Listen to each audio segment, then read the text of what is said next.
star-spangled banner yet wave for the land of the free and the home of the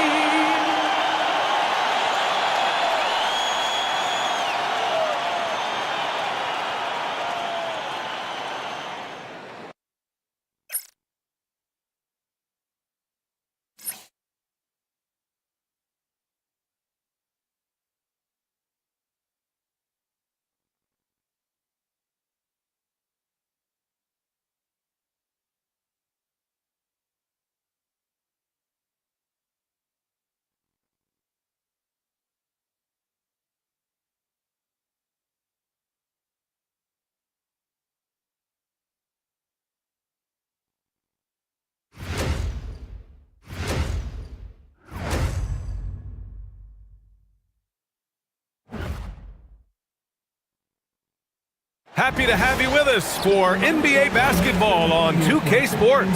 Along with the all-star team of Stan Van Gundy, Grant Hill, and Allie LaForce, I'm Brian Anderson. Now the starting group for the Houston Rockets. Inside, Smith and Şengün. Thompson is the off guard with KD at small forward, and it's Van Vliet in at the point guard position. And for Atlanta, Daniels and Risache out on the perimeter. Johnson and Porzingis there inside, and it's Young in at the point guard position. And one thing we expect to see tonight, great guard play on both sides. Well, these matchups can be so compelling. You know you're going to get elite ball handling, passing, shot creation. No question, this one's going to be entertaining to watch. Now here's Porzingis. Shoots over Şengün. No good off the back of the rim. Can't blame him. Just trying to take what the defense allows. Durant inside. Risache covering. Nice shot by Durant. Just an aggressive inside play from Durant, pushing past the contact to get a shot. Here's Young. Here's Risache. Drops it in from 14 feet away. So wide open there. He said, why not? That's like a warm-up shot for him. Here's Durant.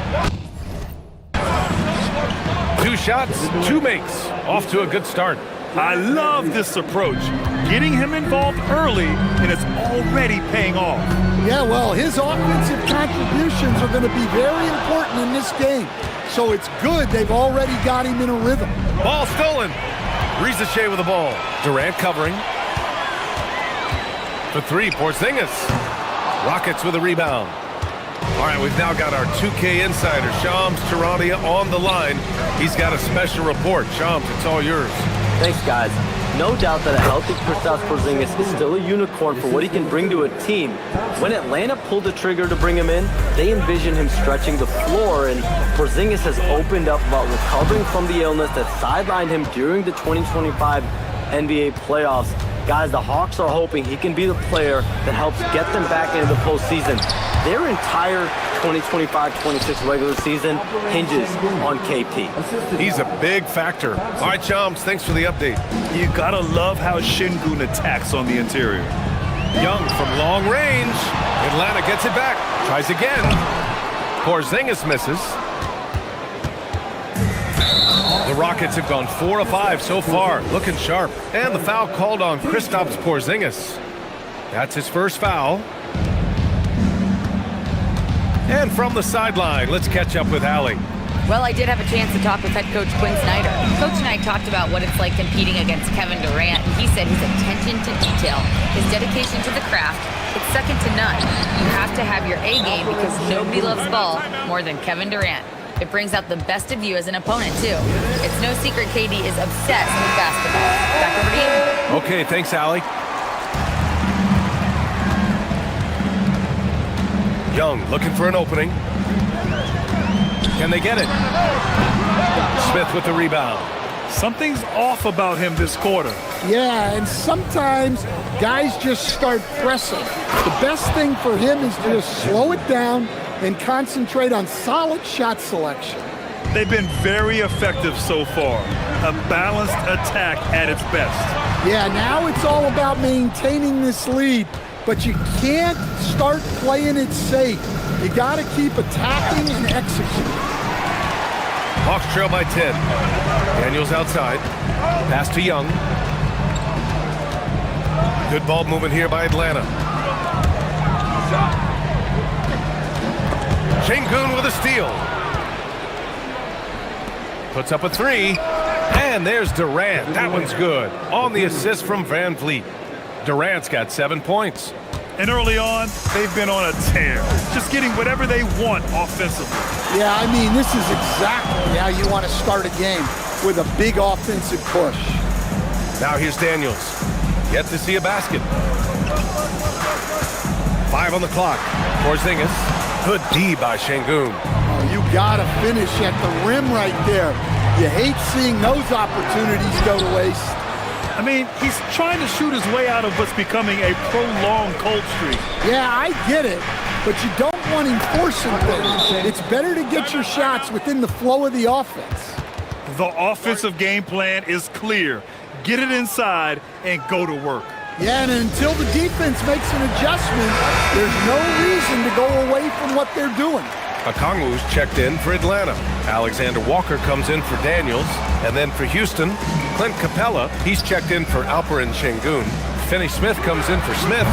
And Tari Eason subbed in for Kevin Durant. And he almost made them regret defending him so loosely. And the foul called on Nickeil Alexander-Walker. That's his first foul. Holiday's checked in for Houston. Shepard comes in for Van Vliet. Hawks on D, down by 15. Here's Finney-Smith. Can't hit it from 12 feet. Yeah, loose coverage by the defense, but he just couldn't make them pay. All right, Coach, let's talk about Onyeka Okongwu. What an agile player for his size. Yeah, B.A., no question. And on both ends, too. Plus, the guy gets up in the air and then reaches out over 7 feet in wingspan. His speed at his size can be a huge advantage. Here's Shepard. Offline with a three. 44 seconds left to play in the first. Atlanta shooting their first free throws of this game. First one falls for them. A streamlined rebuild for the Rockets. In 2021, they trade away James Harden. 4 years later, the #2 seed in the West, Grant. Yeah, and they haven't shortchanged their future either. Sure, they've added key veterans, but the bulk of their roster is still very young with room to grow. Catching up on the changes for Houston. Alperen Şengün's checked in for Capella, and Okogie is subbed in for Holiday. Young can't hit. Excellent coverage defensively, making it hard on him. And here's Shepard for three. Alexander Walker grabs the board. Stripped it away. Here's Okogie. The Rockets again can't hit. And so it's the Houston Rockets up 14 as we wrap up the quarter. Defense is setting the tone. We'll be back in a moment.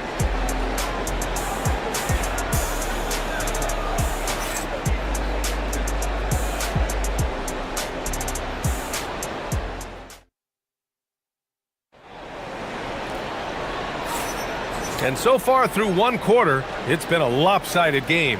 We'll see if that changes here in the second. All right, guys, some stats here. The scoring breakdown for the Rockets. Well, they're in a great flow. The ball's moving.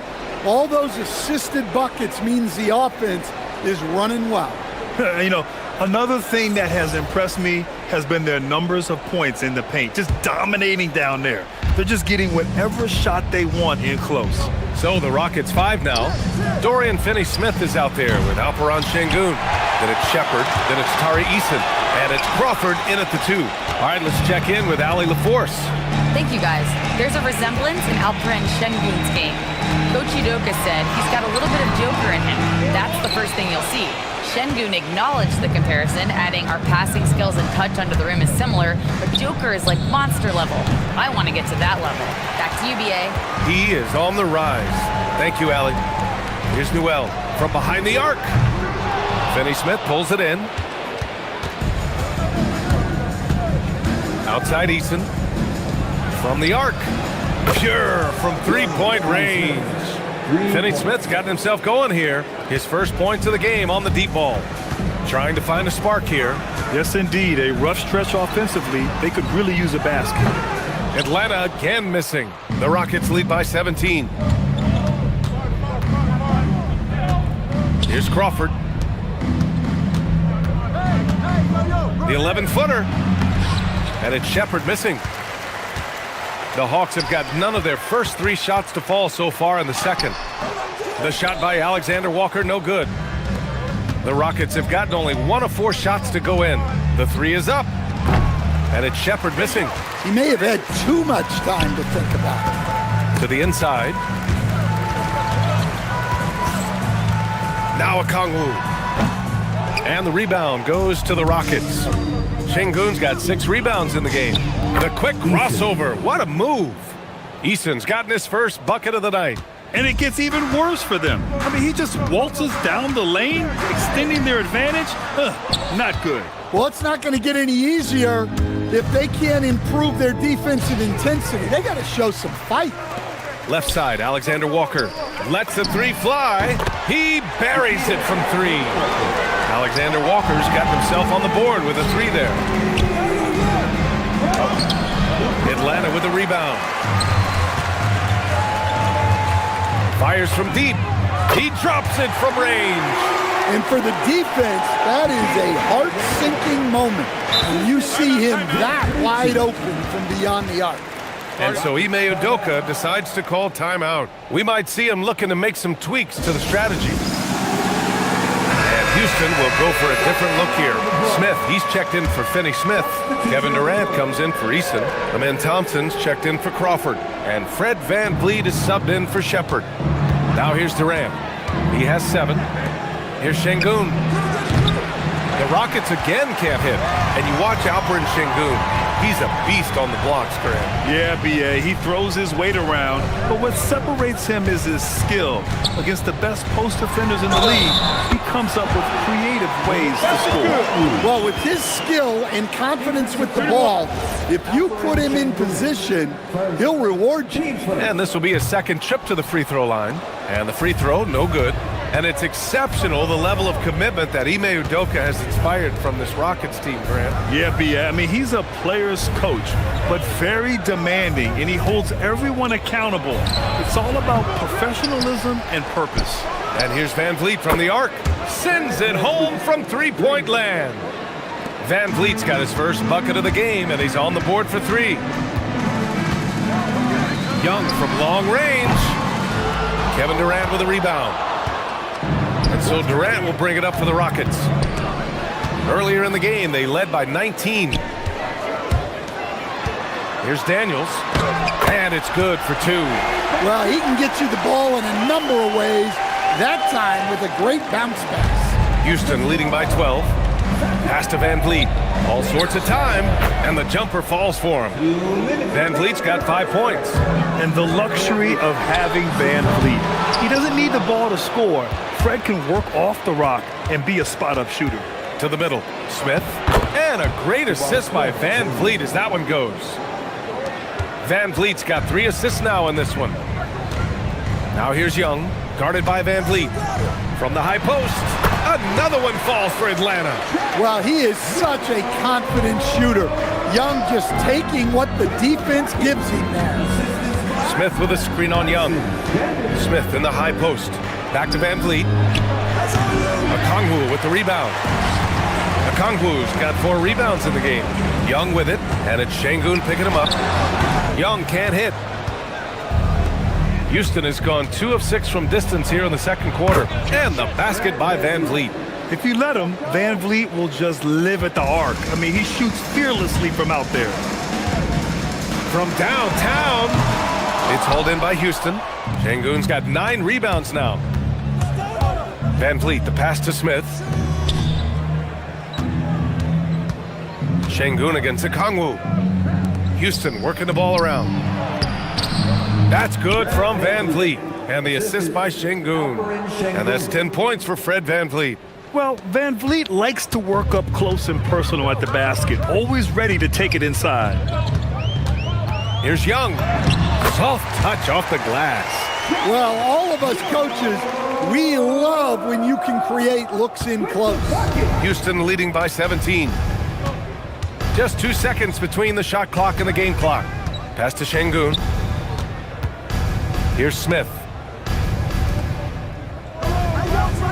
Now here's Van Vliet from outside the arc. Gets the 3 ball to go. Van Vliet's got 13 points now in the quarter. And he's been an ideal teammate tonight. He's really creating plenty of looks with his passing. Yeah, when there's been an open man, he's found him. And you love to see a guy dishing it like this. Fred Van Vliet has been on display for Houston, hitting 3 trays in the quarter, providing some sharp shooting. Let's send it courtside and check in with Allie LaForce. Allie, what do you have? Coach Quinn Snyder with us now, and Coach, a bit of a lull for this team scoring the ball. Why? It had nothing to do with anything other than us being aggressive. We're like walking the ball up the court. And whoever's got it, we've got to attack. At least effort is something you can control. Thank you, Coach. Thanks very much, Allie. We'll be back soon to start the second half of basketball. Please direct your attention to center court and get ready for the fan half-court shot. Immediately. They're thinking about the shot.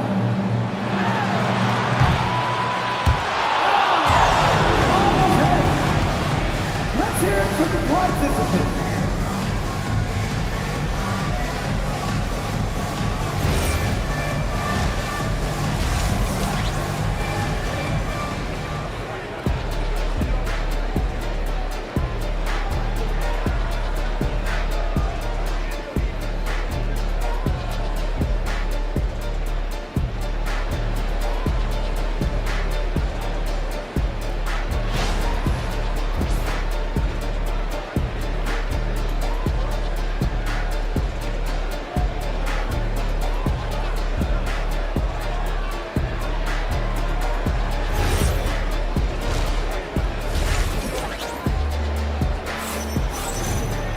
And there wasn't too much drama in the first half, but maybe things will tighten up here in the second.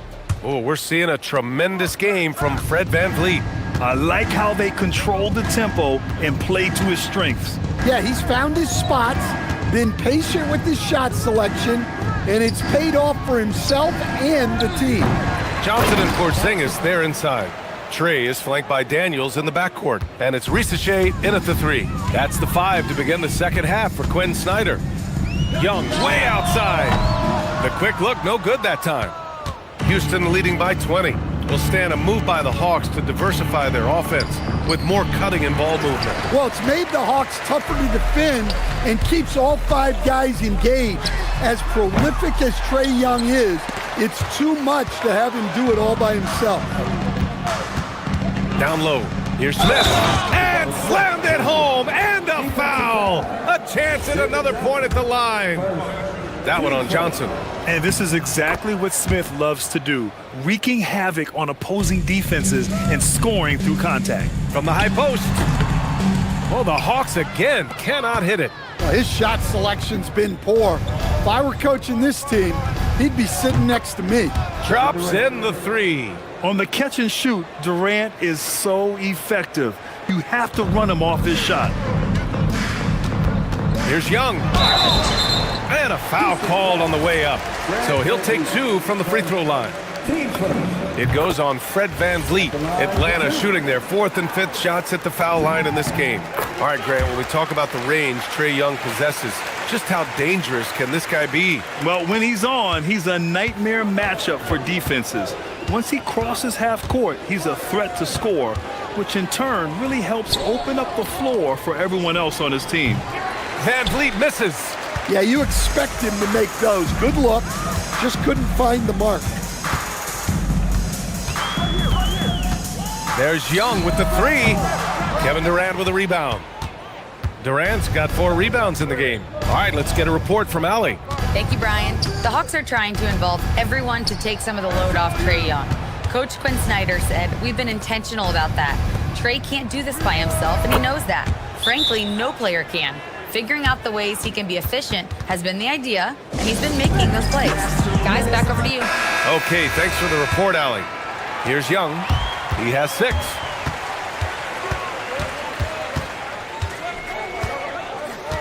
The three ball. Atlanta again missing. And so it's Durant who brings up the ball for the Rockets. They've only allowed 2 points so far in the second half. That's a careless pass and a wasted possession. That's just unnecessary. Young from long range drills it from deep. Young's got 9. Well, Trae Young is a tremendous outside shooter with almost limitless range. Pass to Şengün. For 3, Durant. Yes, and it's Şengün picking up the assist. Exchanging buckets from downtown. That's been a staple of tonight's game. Yeah, sometimes you get in a shootout like this, but you just hope that you can get a stop first. Young missing again. Houston with the ball. They're on a 14-5 run. Durant, no good. Outside Young, beyond the arc. Young missing again. He just keeps firing from distance. I know he's trying to heat up, but at what cost? Alexander Walker, he's checked in for Young. To the lineup for Atlanta, number 7. Grant, you are a Hall of Fame small forward, so you know a bit about the position. What's key in excelling at the 3? Well, BA, you have to be able to space the floor.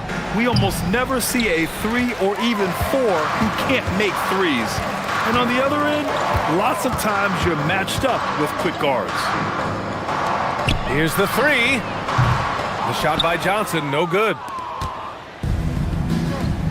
Durant drives in. Van Vliet with it. Now guarded by Daniels. And that one's good by Durant. Just superb length and agility. Durant can get buckets pretty much any time he wants. 2 minutes remaining in the third. Porzingis for 3. Rebound by Van Vliet. Houston has gone 3 of 5 from downtown here in the second half. Pass to Durant. 3-pointer. That one's good. 7 for 10 now. They are unconscious from outside, and so far, the defense has had no answer. Look, when the 3 is falling like this, there's not a whole lot you can do defensively. Nails it from beyond the arc. Yeah, when he's locked in, Daniels can do real damage at the arc. Hey, yo, get on Fred. Smith finds Thompson. Thompson draws the double. Outside Durant. Pass to Smith. Back to Durant. Clock at 6. Houston working the ball around. And here's Van Vliet from the arc. The rebound by Atlanta. 58 seconds left to play in the third quarter. Here's Alexander Walker. And Atlanta hits again from deep. Well, look, that's the matchup he wants there. Using his height to shoot that 3 right over the top. Pass to Van Vliet. Launches a 3. And that comes off the assist by Durant. Durant's got 4 assists in the game. When you get faced up at one end, you want to get it back at the other. A bit of a duel going on between them. Came down the floor looking for immediate payback. He's been so aggressive on offense, and with the results, you understand why. Well, yeah, and the defense is going to have to respond to that and chase him off the arc. Missed opportunity. He's just got to shake that one off. To the wing, right side. Shot clock and game clock. 1 second differential. Porzingis for 3. Kevin Durant with a rebound. Durant's got 6 rebounds here tonight. The drive by Van Vliet. A nice shot by Smith. Nice read. Sets his teammate up. You like how they're sharing the ball. Up in time. Oh, it would have counted had it fallen, but it is offline. At the end of the third quarter, a huge lead. This one may have already been decided. It's Houston just dominating this one. And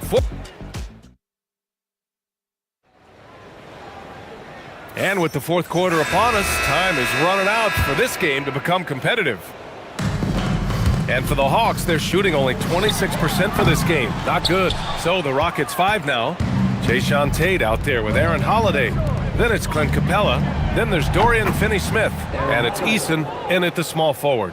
And he's not taking it easy on them at all. I mean, we all know he's going to keep pouring it on. And defensively, that kind of effort is just not going to cut it.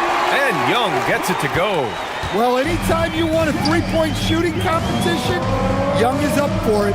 For three, and the Rockets hit again from deep. Exchanging buckets from downtown. That's been a staple of tonight's game.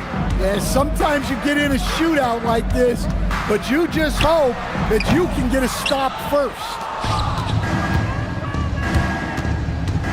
Young against Tate, and the whistle blows. It's going to be on Trae Young. That's his first foul of the game. Yeah, I think he's letting his emotions get the better of him on that foul. Okogie's checked in for the Rockets. Here's Finney-Smith. And Houston, another three. And since the halftime break, their offense has just been on another level.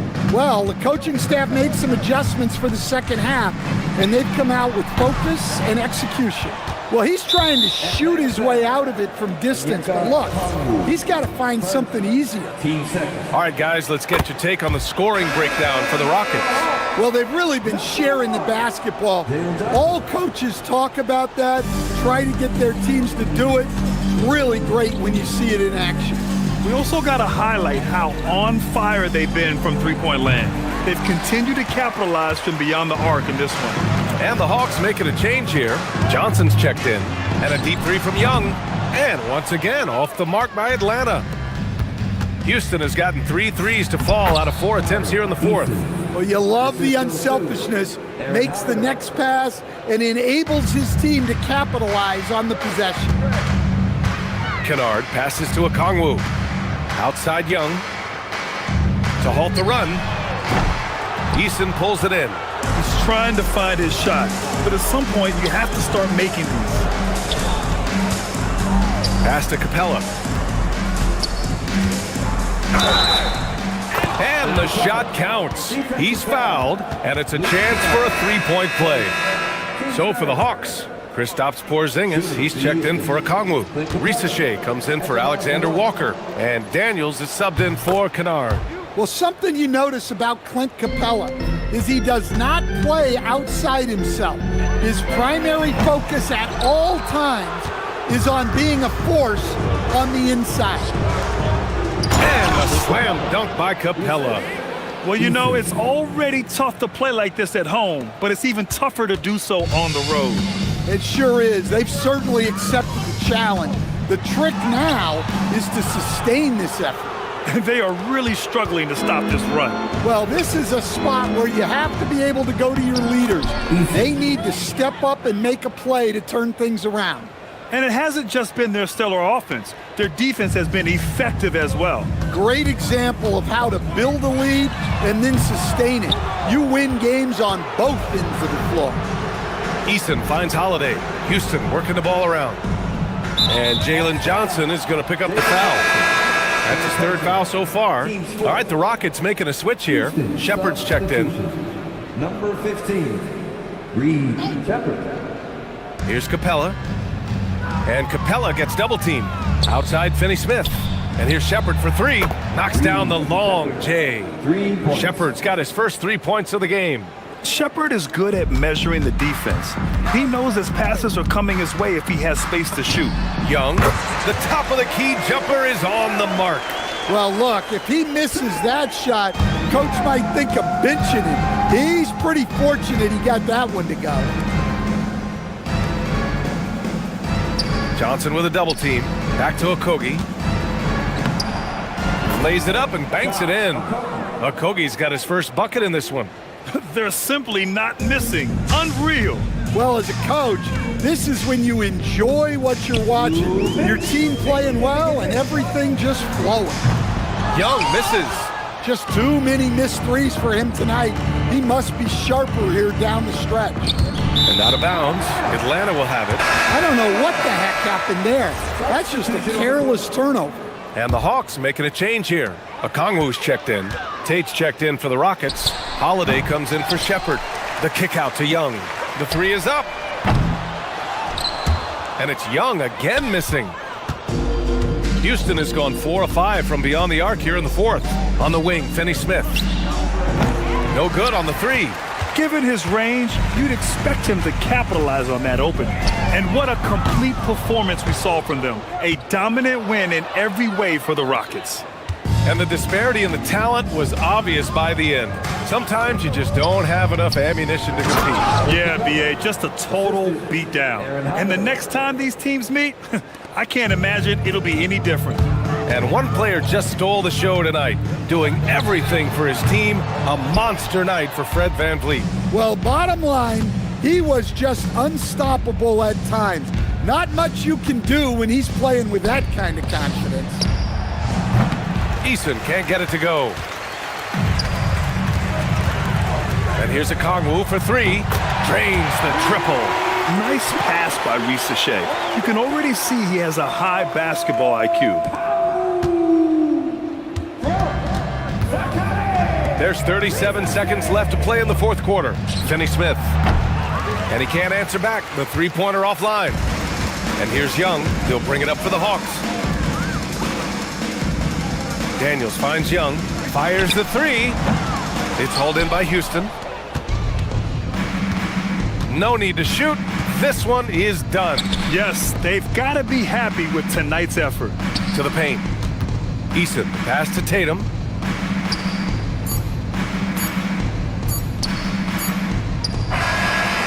And so Houston takes this one by a big margin. Boy, this crowd has to be shocked by the way their team was dismantled. Now, shocked and surprised. It doesn't matter what the matchup is. You never expect a road team to just waltz in and cruise to the type of victory like we saw tonight. All right, let's go courtside to Allie LaForce with our player of the game. Allie, it's all yours. Fred, no surprise, a great defensive showing tonight. What is it that makes this team so suffocating at that end of the floor? Well, I think we're getting pretty good effort from each guy individually. I think we're finding our package defensively as a team, as a coaching staff, and just kind of gelling and putting together individual game plans from the coaches and trying to execute it. No doubt. Thanks, Fred. All right, Allie, good stuff there. Thanks for that. And that'll do it, folks.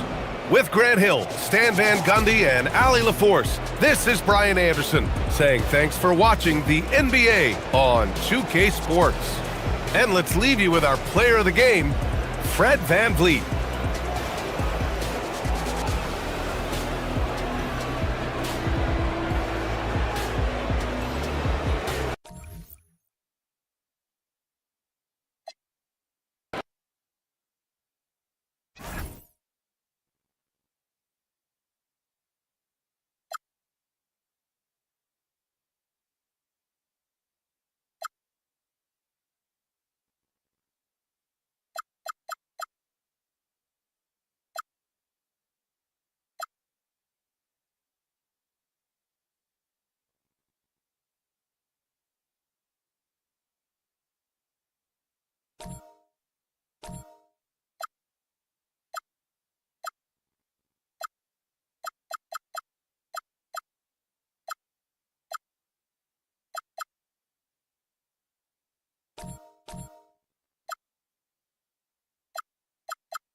It's time to introduce the starting five for your Detroit Pistons.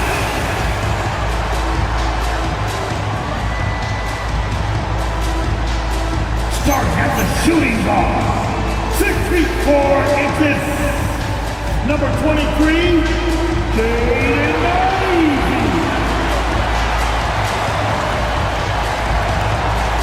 At power forward, 6'8". Number 12, Tobias Harris.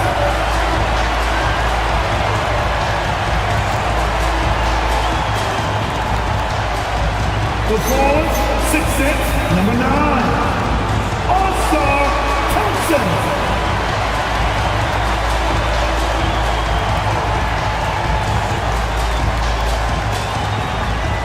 Center, 6'10", numero 0.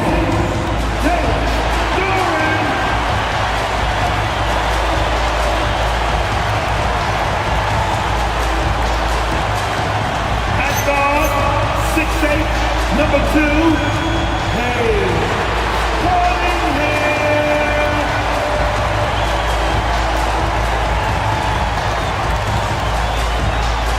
The head coach of your Detroit Pistons, J.B.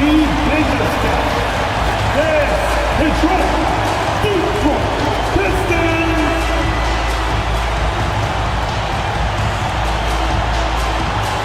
And a look at the starters for the Cavaliers. The rim protectors standing tall for them, Mobley and Allen. The highly skilled guard pair of Garland and Mitchell. And it's Bruce in at the 3. And for Detroit, the forwards are Thompson and Harris. At the guard spots, we'll see Cunningham and Ivy. And it's Duran in at the pivot spot, manning the middle. Possessions can't end until somebody grabs a rebound. Greg, 2 of the best on the boards are facing off tonight. They prioritize rebounding. And getting those extra possessions can really break a team's will. When excellent rebounding teams play, everyone has to work a little harder to secure the ball. Cunningham gets the bucket. Cunningham is not shy about mixing it up down low. He's got a great feel around the rim. Garland, no good. Whoops. Got caught in between moves there on his way to the rack. Harris passes to Cunningham. Thompson outside. Off the mark there with the three-point shot. And here are the Cavaliers. The shot by Mitchell, no good. The kick out to Cunningham. Good. And Harris gets the assist. Cunningham's got his second bucket of the night. When defense has to guard Cade in the corner, he will take and make that shot.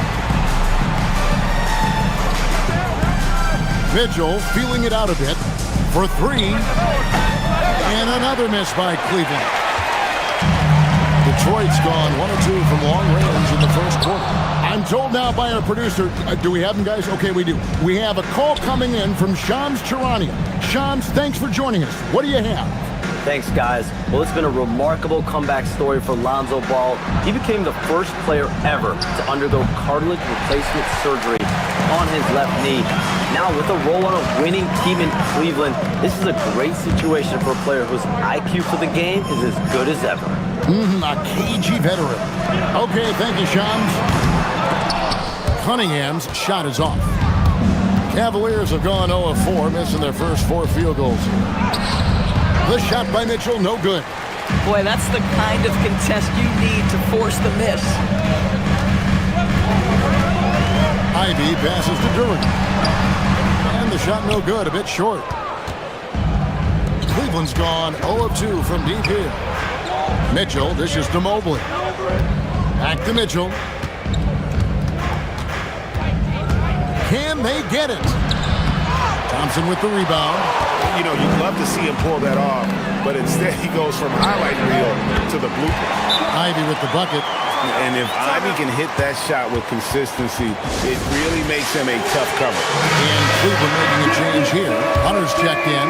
And we've got rapper Big Sean in the building here tonight. A native of Detroit and a big NBA fan.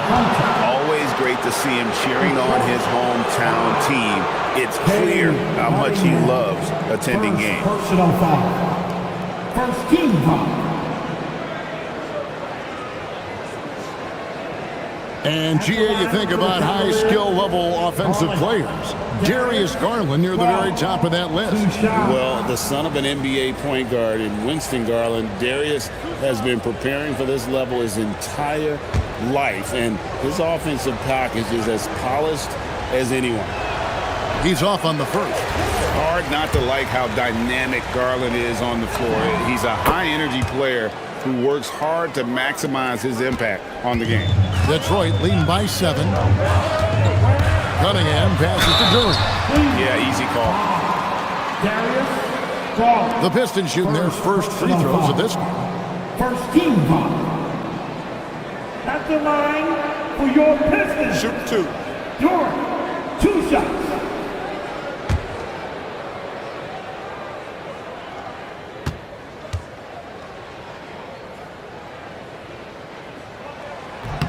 That's good from Duran.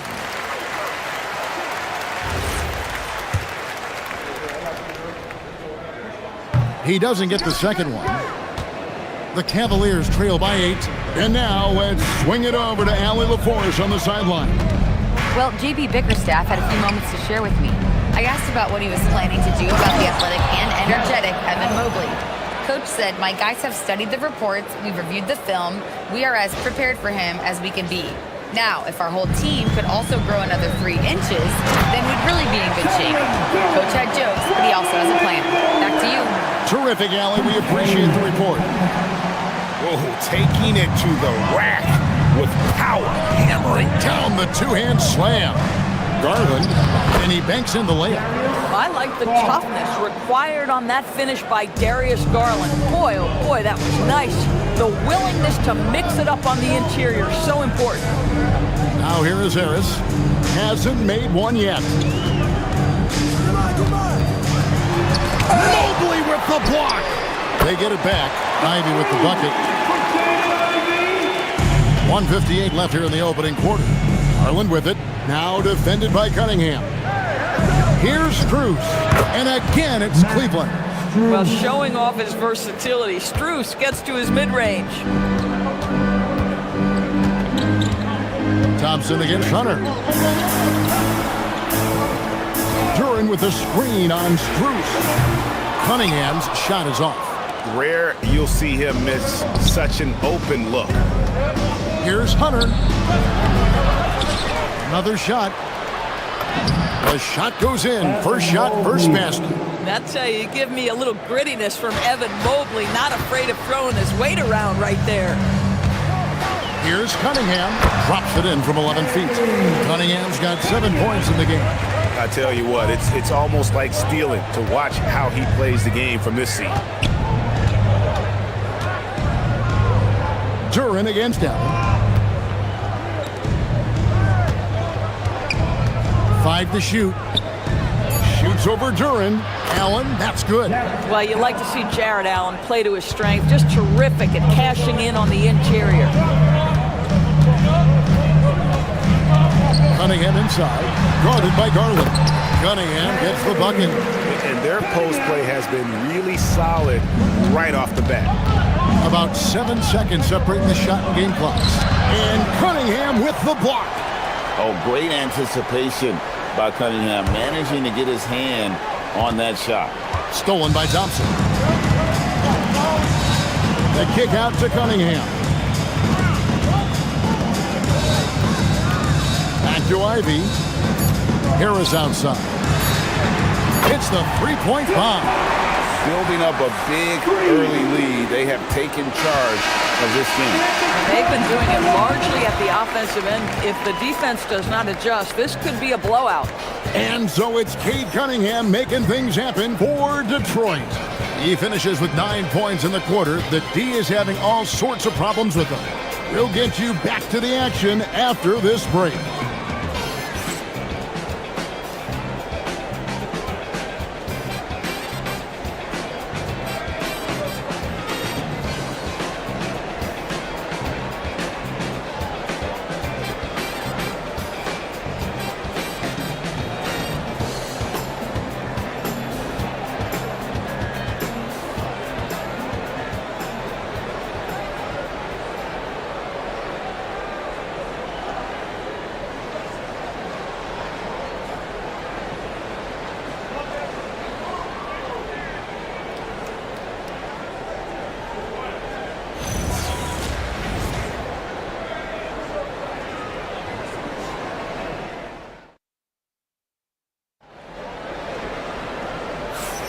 And welcome back to the second quarter of action. Plenty of basketball left to play, but this one has been one-sided so far.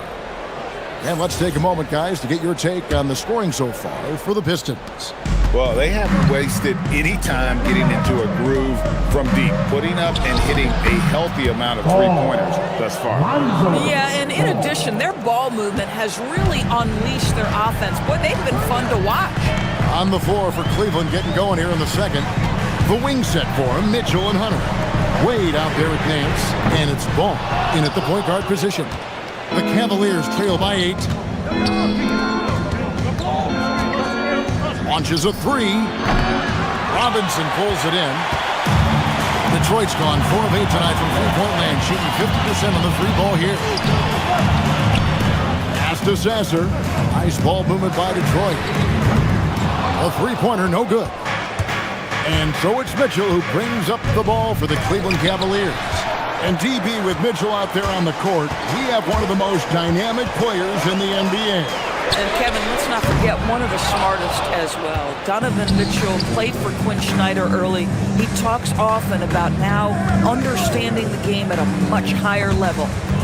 Stolen away. Here's LeVert. The Cavaliers pull it in. And not allowing the shooter even an inch of breathing room on that one. Right, he stays connected, and great timing on the contest. Now here's Nance. He has yet to score. Well, Larry Nance, because of the athleticism and the burst off his feet, is incredible on the interior. Look out. And so the timeout here by J.B. Bickerstaff. He's going to take this chance to talk to his guys. So for the Pistons, Thompson, he's checked in for Holland. Ivy comes in for Karis LeVert. And it's Cunningham in for Marcus Sasser. A switch here also for Cleveland. Garland's checked in. Now here's Cunningham. 9 points in the game so far. Oh, nice to see Cunningham strike from mid-range. He obviously isn't afraid of mixing up his offense. Yep, it counts. Boy, that's exactly the look you're working toward, right? Right at the rim. Pistons lead by 6. Let's check in now with our Allie LaForce, who's got a story for us. Allie? Thanks a lot, Kevin. The Pistons are improving on both ends, but particularly on defense. Cade Cunningham said, everybody is stepping up on that end and taking the challenge to guard. We have a good system that allows us all to play our strengths. We're still hungry, though. We're not satisfied at all. Back to you guys. More to prove. Okay, Allie, we thank you for the report. The Cavaliers trail by 6. For 3, Nance. Robinson pulls it in. Pistons have gone 1 of 6 from the field in the second quarter. It's been a rough period so far. Stewart, a screen for Ivy. Stewart kicks to Robinson. Over Wade. The kick out to Cunningham. Detroit, no good that time either. Cavaliers have gone 3 of 7 shooting the ball here in the second quarter. That one falls. Hunter's got his first basket. With a number of moves and shots to choose from, Hunter is scary. Nice bucket there. Pass to Stewart. Here's Ivy. Off target from outside. The Cavaliers trail by 4. Here's Ball.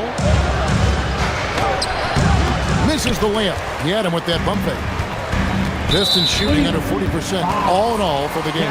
And we've got a whistle. The refs are indicating it's a transition takeout. It's going to be a shot and the ball. You know, Greg, a lot of the best scorers do what's called hunting, looking to create contact with the defender that they've zeroed in on.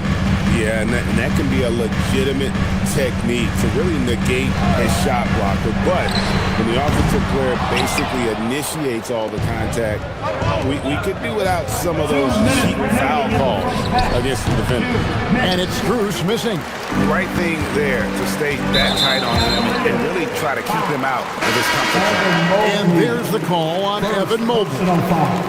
That's his first foul. The Pistons making a change here. Ivy's checked in. Now, here's Cunningham. He's got 11. Thompson with the bucket.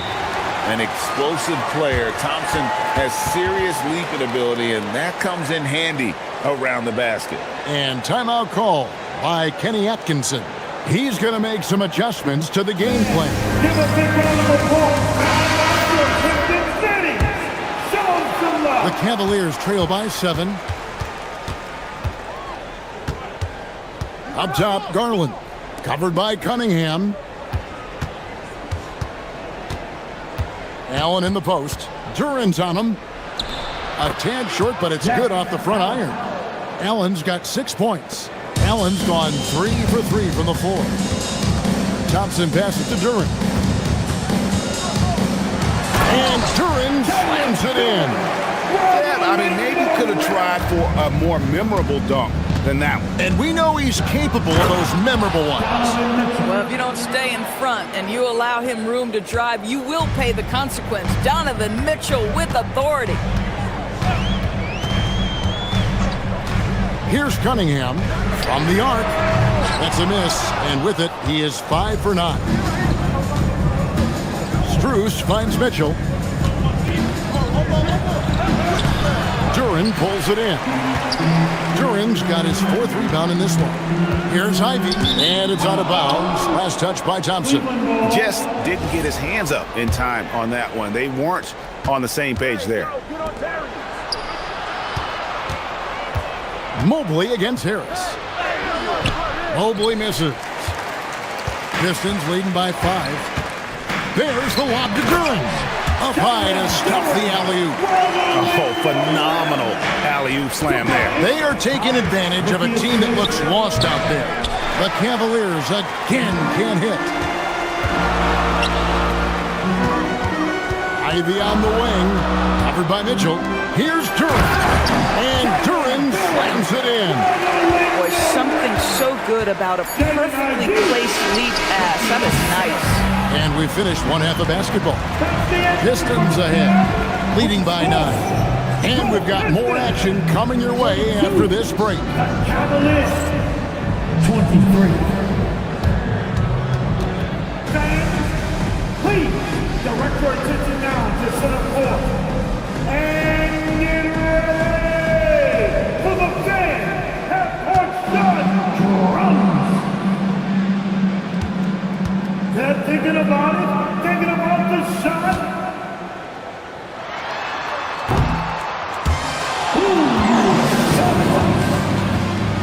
Let's hear it for our contestants.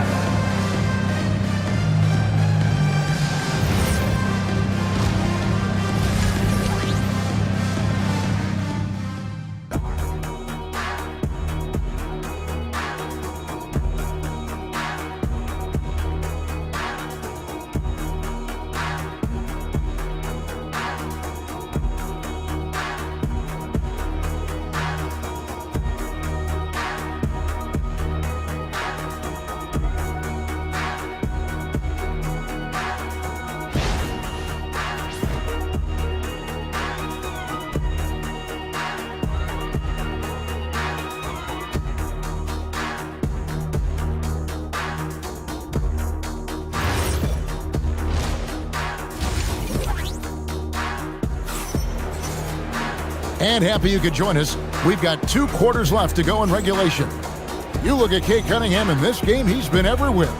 And how about the amount he's contributing in the scoring column through 2 quarters? He has been terrific. And one would expect that the defense made some adjustments at halftime, but he has the ability to answer right back. At the guard spots, we'll see Cunningham and Ivy. The forwards are Thompson and Harris. And it's Duran in at center, locking down the middle. And that's the group for J.B. Bickerstaff as we begin the second half. It's good, and the Piston lead is cut down to 7 on the bucket from Garland. Boy, how about the nimbleness to overcome the defense inside. Darius Garland makes his opportunities. And he makes that one.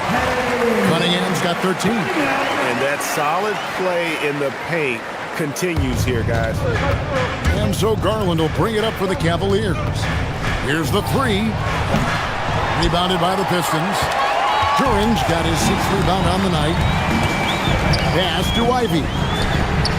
And the 3 ball is good. And it's a 12-point Piston lead. Oh, how about the quick thinking by Ivy? I love when he goes right at it with the shot. Here's Mitchell. Duran pulls it in.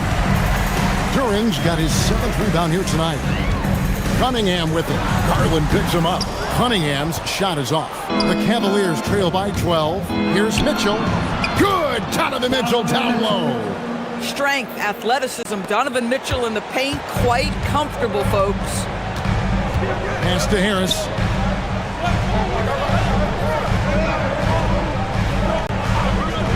Back to Cunningham. Basket is good. The assist from Harris. Harris has got 4 assists now tonight. And with the lead, I like the strategy here. Continue to get the ball to guys who can do something with it. One thing we've learned in the NBA, the game is never over. So you've got to continue to score, continue to build your lead. For Cleveland, they've gone 2 of 5 shooting here in the 3rd quarter. Oh, that's blocked. Now Detroit moving it up. A finish and slam dunk by Harris. How about that finish by Harris? He sees his opening and does not hesitate to rise up and be free. Let's go to the sideline and see what Allie LaForce has dug up for us. Allie, take it away. Hey guys, going back a few years, Donovan Mitchell dealt with a lot of trade speculation. He said you don't realize how stressful it was until you're out of it. Now he says it's great to finally have that sense of peace. I love being in Cleveland, but there's more to be done. Kevin, back to you. On a mission for sure. All right, Allie, we appreciate the report. Hunter's checked in for Mitchell.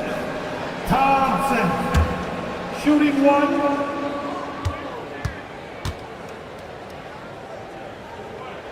Thompson no good on the free throw. The Cavaliers trail by 16. Here's Hunter. Count it. Hunter's got his second basket of the night. Well, just quick with the decision-making. Smart pass by Darius Garland. Thompson outside. Just over 2.5 minutes gone by here in the second half. To Cunningham, to the middle. And Duran slams it in. When you can get off the floor like that, that wipes away any height advantage. Cavaliers have gone 3 of 8 so far in the third quarter, looking to lock in that rhythm. Garland with the bucket. Garland's got 7 points in the game. Man, this guy is a scoring machine. I mean, I know I'm not the only one to describe him that way. There's the lob to Duran. Oh, what a pass. And then he lays it in with the circus move. So smooth. Third quarter action and just under 3.5 minutes have gone. There's Garland. It's Cunningham with the rebound. Sometimes you just lose that little bit of focus, and this is what happens. Three-pointer. The Cavaliers pull it in. Mobley's got 6 rebounds now in the game. Hunter. And foul on the shot. He'll shoot 2 at the free throw line. And there, just through activity, Hunter keeps the pressure on the defense. Mitchell, he's checked in for Cleveland. All comes in for Garland. This is definitely not the guy to foul. He loves getting to the free throw line. Pass to Ivy. 2 minutes remaining. Here's Duran. 2 minutes. Basket is good. He'll get a chance for one more at the line. When you allow good scorers to get uncontested shots at the rim, no wonder you're losing. To me, this is simply stated been a complete lack of defensive attention and focus all night long. And guys, let's get your take on the scoring breakdown for the Pistons. I'm in love with how they're moving the basketball all game long, and also their ability to move without the ball. That style just makes it so difficult to defend. And you also have to love the way they've gotten out and run in transition. A ton of good chances tonight simply from being willing to run the floor. Cunningham against Ball. Cunningham gets the bucket. Cunningham's got 6 in the quarter. And you can see why they continue to call Cunningham double. Once he's flipped that switch, let him go to work. A different look here for Detroit. Stewart's checked in for Duran. Duncan Robinson comes in for Asar Thompson. And Karis LeVert subbed in for Jaden Ivey. Cunningham for 3. Here's Harris. Nice work on the board. It's paying off with the basket. Harris has got 7 points in the game. Accepting more and more responsibility over the years. Harris recognizing how good and valuable he is offensively on the backboard. Down low. It's deflected. Stolen by Ball. This one for 3. Rebound, Detroit. 36 seconds left in the third. And Cunningham gets it to go on the assist from Tobias Harris. 19 points for Cade Cunningham. The Cavaliers trail by 21. 23 seconds left to play in the third. And he makes good on the layup. A little artistry in the painted area, converting against the size. Some guys just relish the challenge. Find a way, and he does. And here's Cunningham. 19 points in the game. And Harris wide open. He shoots, drills the three-pointer. Harris has got 7 points here in this quarter. Ever since halftime, they've played precision basketball on the offensive end. I got to believe that's something the coach talked to them about at the halftime. They have valued each possession.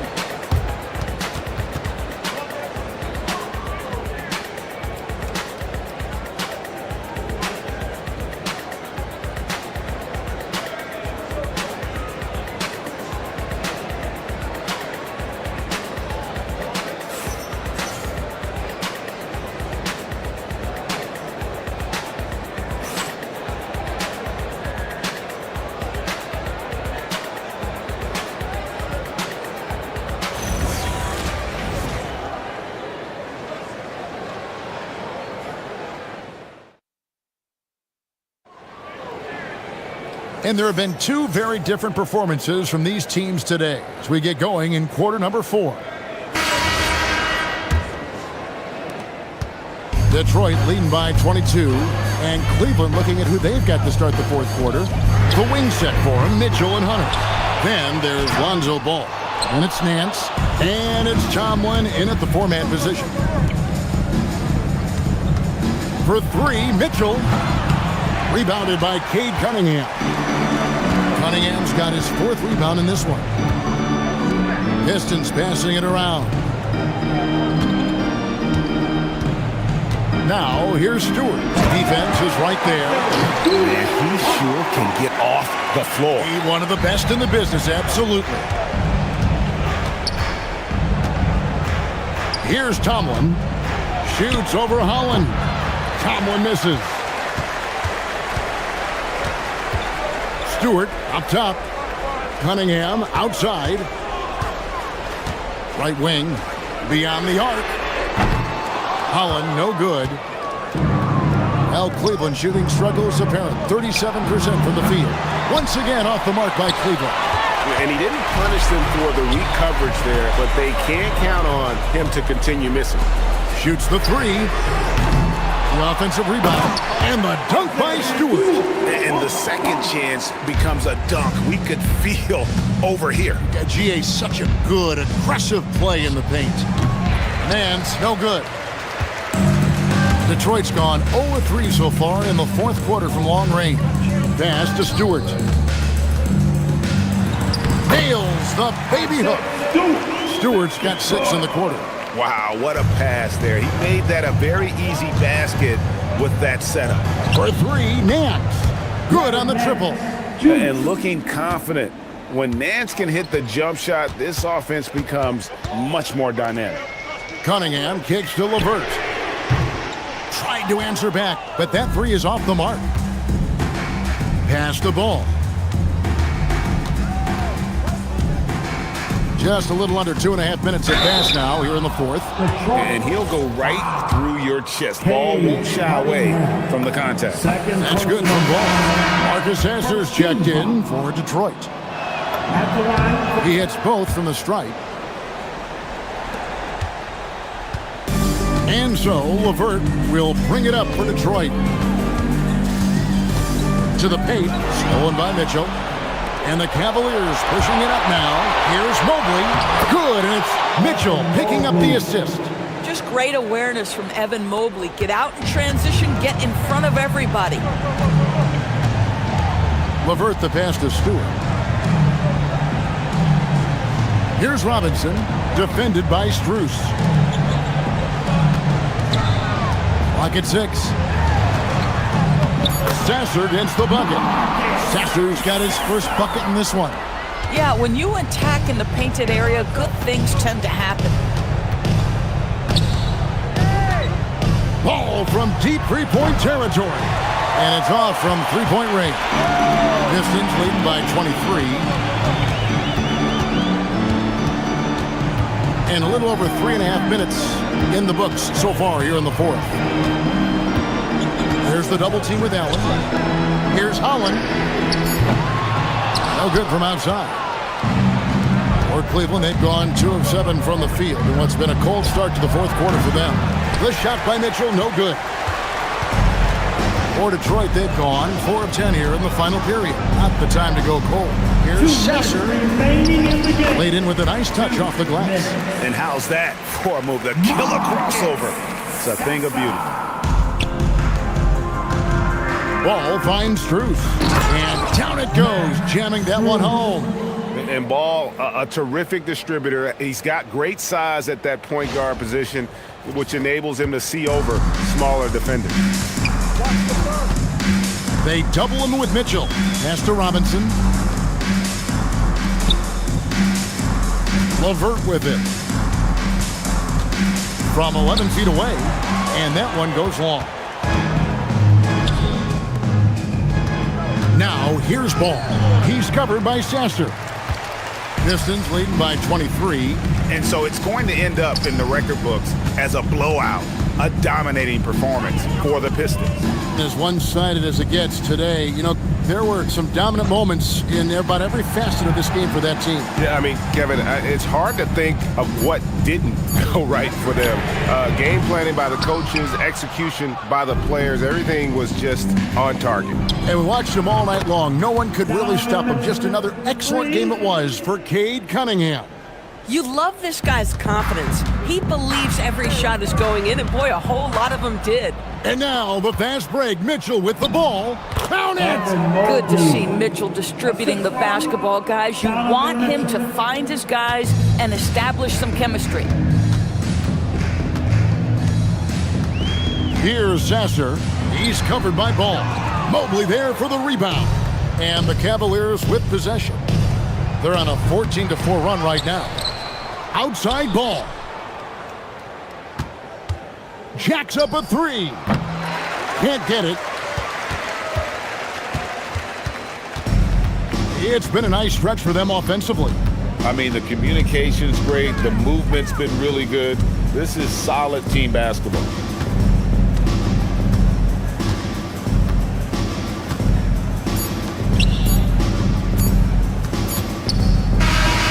So Detroit takes this one by a big margin. They won this game going away. They were the better basketball team by far tonight. And you got to commend this sort of dominance, particularly here at home. It's a great feeling when you play almost a perfect game and to have that crowd be so pumped up. And that'll wrap it up, folks. For Greg Anthony, Doris Berg, Allie LaForce, and the rest of our terrific 2K crew, this is Kevin Harlan. Hope you enjoyed our broadcast. But first, let's reveal our player of the game, Cade Cunningham.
Thursday night, the best night of the week for NBA basketball.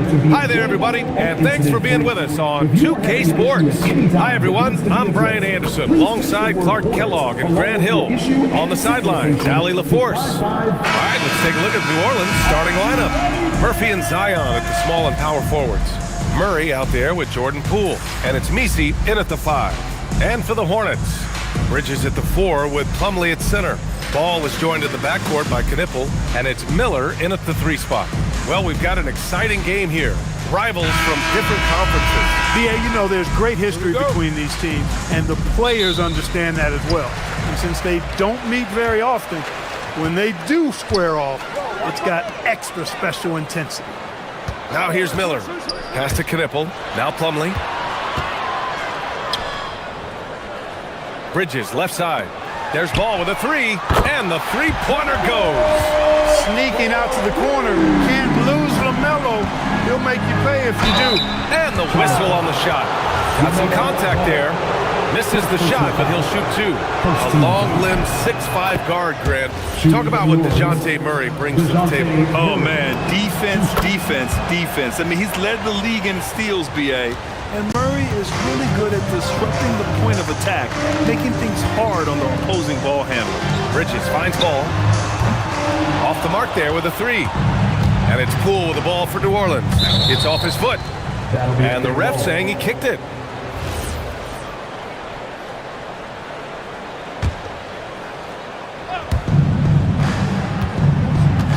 Takes a three. Up again. Second chance effort. And he takes it up and lays it in. Gotta love that effort for the second chance point. Charlotte's gone 1 of 2 from three-point land so far. Ball with it. Checked by Murray. Ball passes to Bridges. Plumlee a screen. Baseline jumper. First shot won't go. And let's send it over to Allie LaForce. I caught up with Coach Charles Lee. We talked about the problems that Zion Williamson can give a team inside. And Coach said it's not about the shots that Zion makes, it's about the shots his teammates miss. We have to make sure that we body up Zion and not let him convert misses into makes. Might be hard finding volunteers willing to body up Zion. Back to you. As always, Allie, we thank you. Now here's Williamson. Oh, misses the dunk.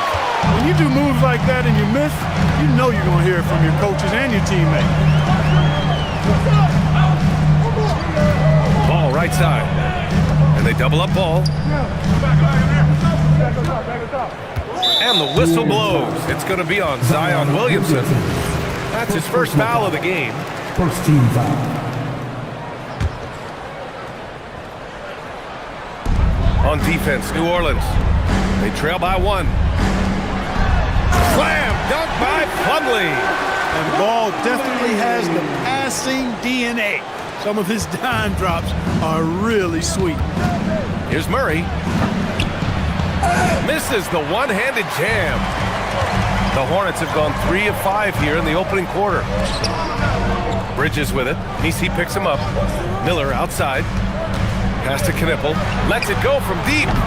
It's hauled in by Zion Williamson. Pelicans trail by 3. Well, Grant, when Zion is doing what he does best, it changes everything for the Pels. Yeah, he bends defenses and brings a force that few teams can answer. With him in rhythm, they're not just dangerous, they're different. Now here's Miller. High post Plumlee. The kick out to Ball. Three-pointer. Can't hit that one. New Orleans has gone 0 for 2 from outside. Oh, the dunk by Williamson. And giving them what they want, the incredible dunking ability of Zion on full display. Here's Ball.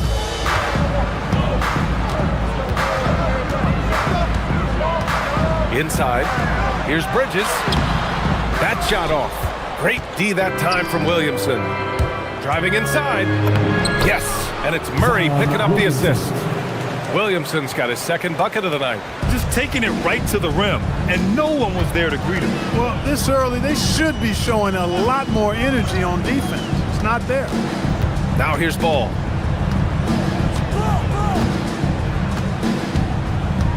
Shot clock at 6. Here's Plumlee. Slam dunk by Plumlee. A monster finish with authority. And he hangs on the rim for a little extra spice. Well, I guess there's nothing wrong with a little bit of showboating here and there. And Williamson throws it down. So strong inside. Zion fighting through it all. And Charles Lee wants a timeout. And we might see some changes. Coach potentially looking to adjust. Well, Grant, how do you slow down Zion Williamson? Oh, glad I didn't have to, B.A. Obviously, you've got to play him for the drive and keep him in front of you. And when he gets anywhere near the paint, you have to bring the help. Everybody on your feet.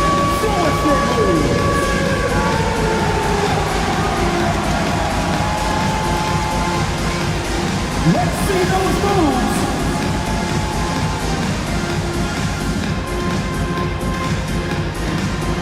Get there.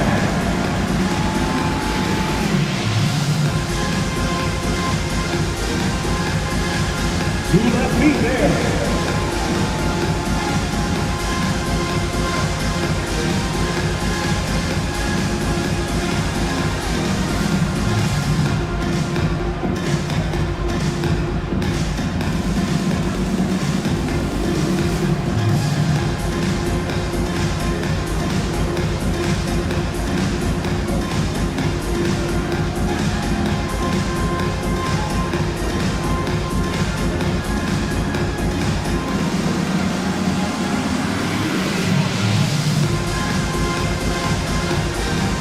Both teams will make substitutions. For all the dancers.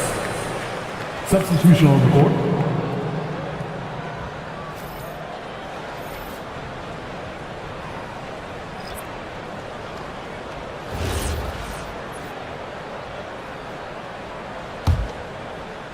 And here's Charlotte now. They trail by 1. Ball passes to Bridges. There's the dribble. Oh, my! Throw it down! How about that burst and bounce from Bridges on the throwdown as he rolled right by the defenders? Minute 32 left in the first quarter. Williamson left side. Fires for 3. Again, Williamson missing. And so Sexton will bring it up for Charlotte. Here's Bridges.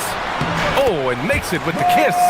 Bridges, in some ways, to me, is a throwback player. He's a 6'6" forward and does a little bit of banging down low. Actually, a lot of banging down low. And that's what we've come to expect from Zion. Exactly. And here's Sexton. Pass to Plumlee. There's the triple. Bridges. Nice persistence to tip it back in. Bridges has got 6. Boy, fighting to keep that play alive. Beautiful tip in there. Williamson misses. Hornets leading by 3. To the right side. Ball outside. Shoots. And the rebound goes to the Pelicans. That's a decent look for him. He just couldn't convert. There's a 4-second difference between the shot and game clock. Alvarado outside. Williamson outside. Back to Alvarado. 4 on the clock. Goes back up. The rebound by Bridges. Here's Sexton. Shot from the low post is good. He knows he can get his shot anytime he wants, and he also knows he has the green light. And that concludes the first quarter of play. Hornets out in front, leading by 5. And we'll get the second quarter underway on the other side of this break.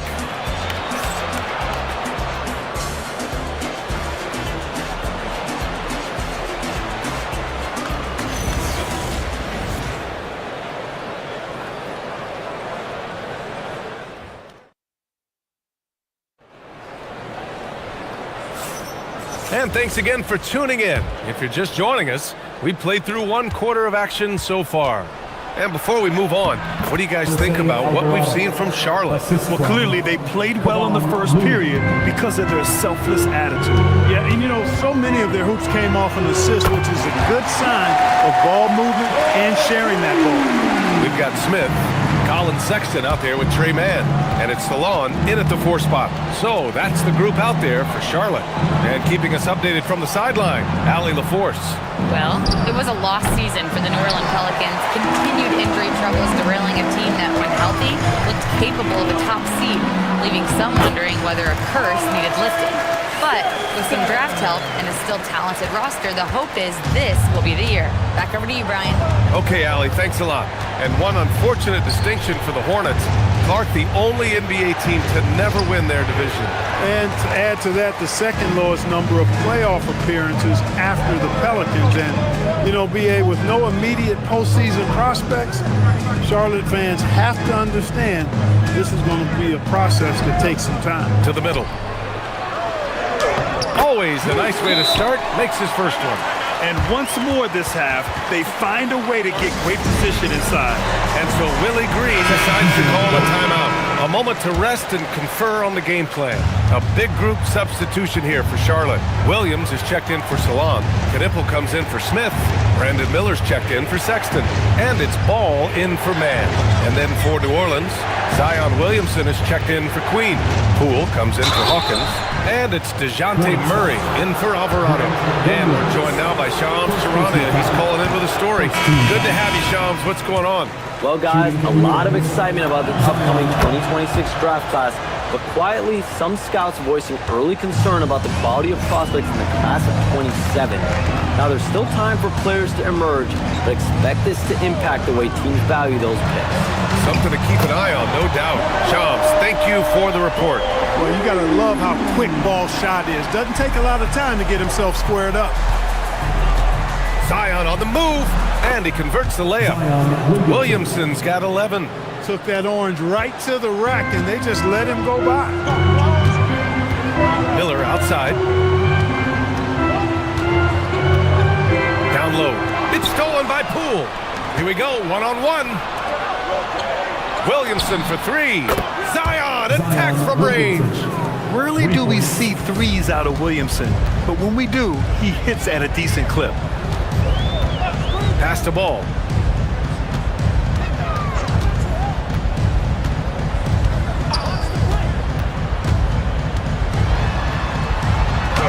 Oh, LaMelo using his length. Sometimes we forget how tall ball is. I mean, he uses his size well to score in close. Williamson, right side. It's good. And the assist goes to Murray. 16 points for Zion Williamson. Good heads-up basketball. Sees an opening and capitalizes. Plumlee's checked in for Charlotte. And a change for the Pelicans. Mesey's checked in. Miller outside.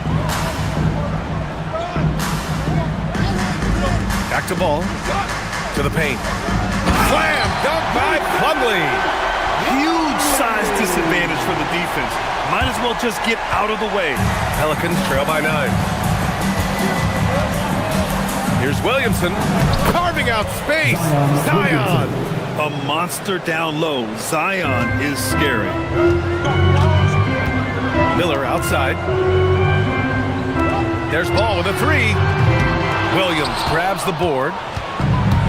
The Pelicans have gotten 5 of 7 shots to go in the second. During his career, we've seen LaMelo Ball score from just about everywhere, Clark. Yeah, you know, he's really a talented player. I mean, he can make it hard on any defense. He's always in motion, and he knows what to do when he catches the basketball. He's unpredictable in how he goes about it. He's a hard cover for sure. Pass the ball. Out left to the wing. And here's Knipple from the arc. The Pelicans pull it in. Murray scanning the floor. From deep. The shot that time not on target. Hornets leading by 10. It's Miller with a drive. And he takes that one up and powers it through. And that's how Miller can take his game to the next level, by being aggressive and attacking the basket. And so Willie Green decides to call a timeout. Coach probably just checking to make sure everybody's on the same page here. Miles Bridges checked in for Diabate. Murray, no good. For Charlotte, they've gotten 8 of their first 10 to go. Great shooting here in the second quarter. Murray against ball. And here's Knipple from the arc. The Pelicans pull it in. Mesey's got his 4th rebound in this one. Here's Poole. Poole work in the interior. When Poole gets this close, he knows to go for it. He's not going to waste the chance at all.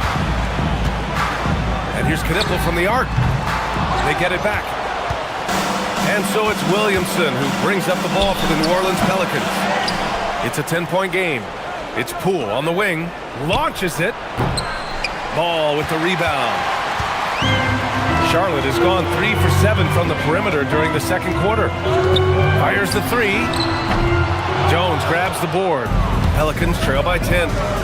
Boy, they need something to go to regain some confidence. No question. Way too many empty possessions for them. Ball outside. The 3. Mesey grabs the board. Mesey's got 6 rebounds in the game. Poole for 3. Hornets with the rebound. Plumlee's got 6 rebounds here tonight. Here's Miller. And he's going to the line for 2. The official saw contact while he was going up. That one on Murray. Man, the defender really went after him. Yeah, if you're going to foul, then make sure that you don't give a chance for the and one. Charlotte shooting their first free throws of the game.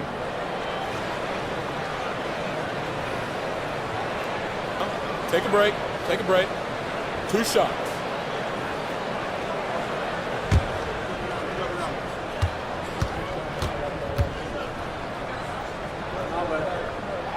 First free throw is good. The Pelicans making a switch here. Miller hits them both. Well, you have no concerns when he's at the free throw line. Very consistent. And so it's the Charlotte Hornets going into the break up 12. They've been fantastic pushing the ball. Fast break points a key to this lead. We're coming right back. Don't go anywhere. Fans, get ready for some high RPM and amazing stunts from your marketplace. Arena Entertainment.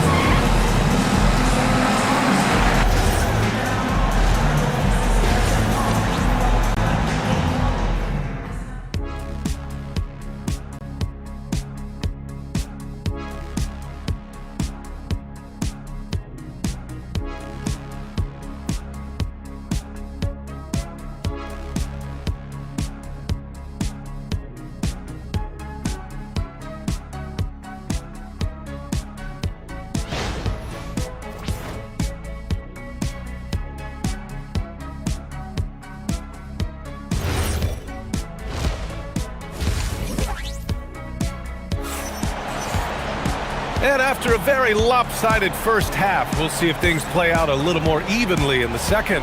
It has been a clinic out there by Zion Williamson. Through the first 2 quarters, he's been on fire. Explosive offensive performance. And you know what? I'll be interested to see just how much he's got left in the tank. That first half had to take a lot out of him.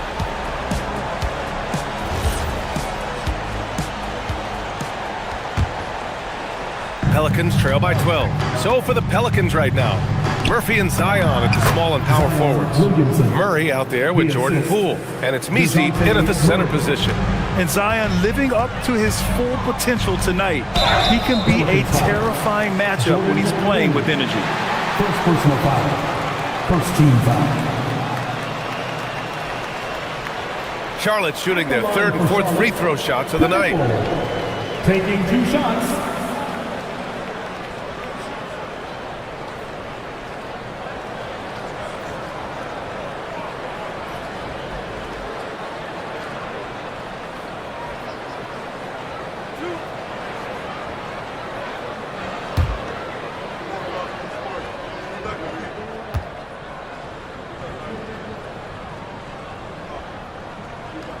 And he knocks down the first one.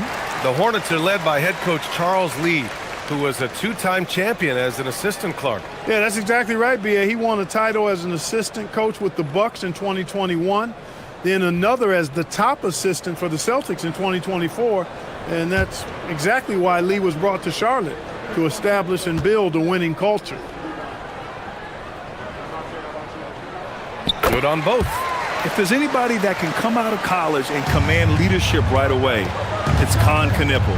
Goes up on the baseline, and New Orleans getting another bucket right there. And so it's Charlotte with it. To the inside, here's Knipple. Oh, and a beautiful feed leads to a monster jam. Woo! Defensively, you can't afford to let him get to the rim that easily. Well, that might be why their deficit is what it is right now. You know, you look at it, the communication is lacking, as is the trust.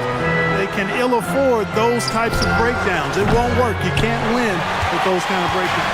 Hornets leading by 12. A chance here to catch up with Allie from the sideline. Thank you. Zion Williamson is a force offensively, but now he's applying his physical gifts to the other end of the court. He said, quote, teams were hunting me on defense. Watching the film, I didn't like that. I just started taking a lot more pride in it, working on it so I can hold my own. Back to you, B.A. Locking in. All right, Allie, appreciate the report. Takes the 3. Misi grabs the board. Misi's got his 7th rebound here tonight. No good on the shot. When you do moves like that and you miss, you know you're going to hear it from your coaches and your teammates. Bridges misses. And it's Williamson with the ball for the New Orleans Pelicans. Down by 12. And a missed layup. Nothing's going his way since the horn. I mean, looks like he used up all his mates in the last quarter. And Ball gets it to go. The defense must honor Ball's three-point shot. He's more than ready to snipe away if you give him the opportunity to do so. Pelicans trail by 15. Here's Williamson. The Hornets pull it in. He hasn't been able to find his touch this quarter. To me, it appears he's starting to lose his composure a little bit. We'll see if he can regroup and get back into a better rhythm. And the shot no good, a bit short. Hornets leading by 15. And the whistle blows. It's going to be on Jordan Poole. That's foul number 2 for him. Second team foul. Second half of play here with just under 2.5 minutes passed. And the basket by Plumlee. Beautiful reverse using his body to shield the finish. Nicely done. Well, Clark, what's something that sets Miles Bridges apart from his fellow NBA players? How about we start with toughness? I mean, he's a physical presence out there. He loves a challenge, highly competitive. I like his physicality on the wing. I mean, he invites contact, and he's not shying away from anybody. Ball outside. Pass to Knippel. Let's go with a 3. Rebounded by New Orleans. Williamson's got his 5th rebound in this one.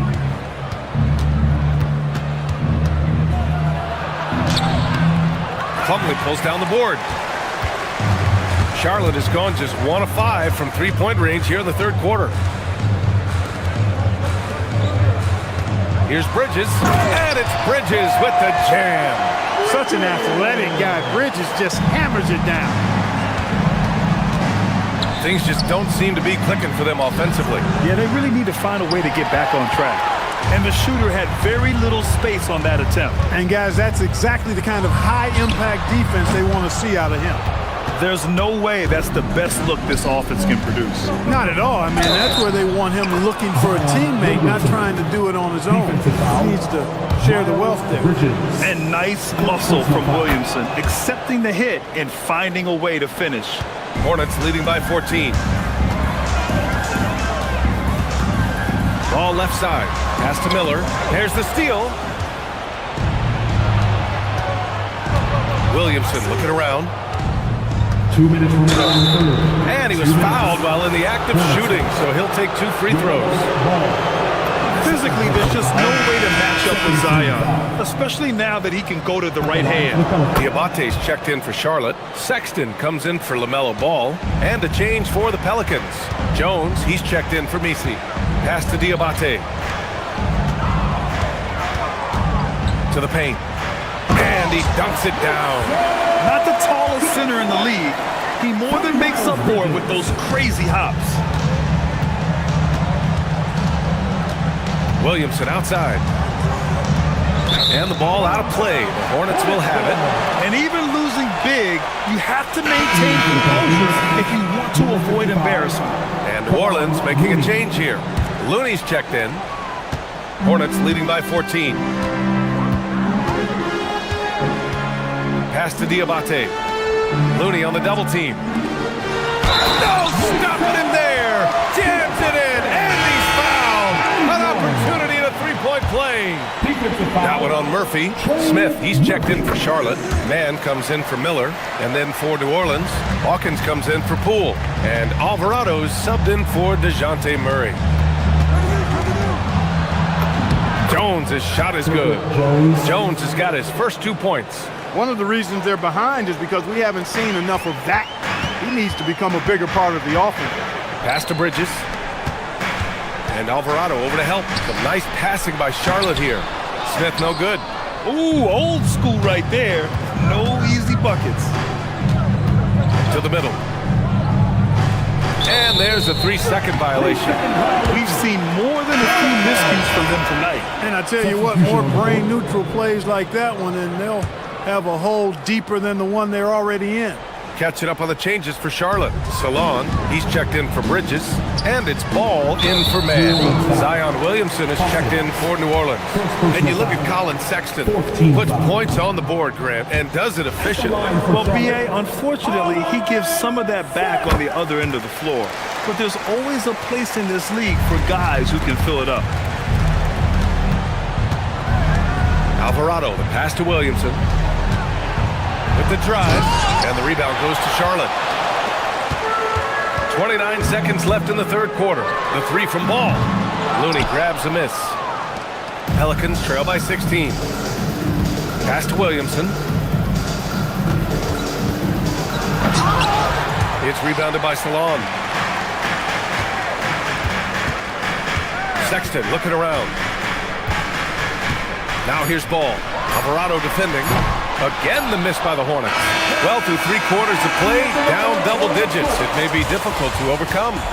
Charlotte on top, up by 16. And we'll have the start of the fourth quarter for you as soon as we get back from this short break.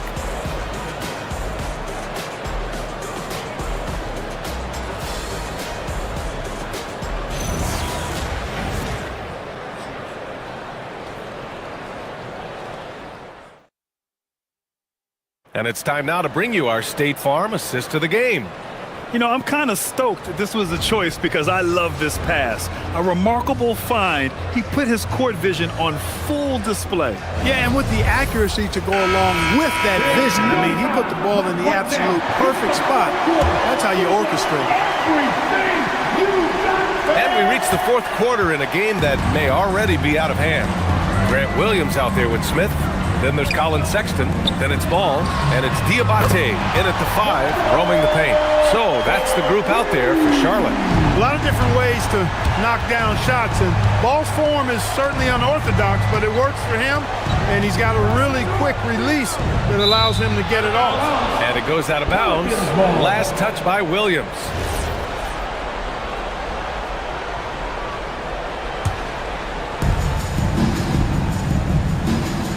Williamson against Williams.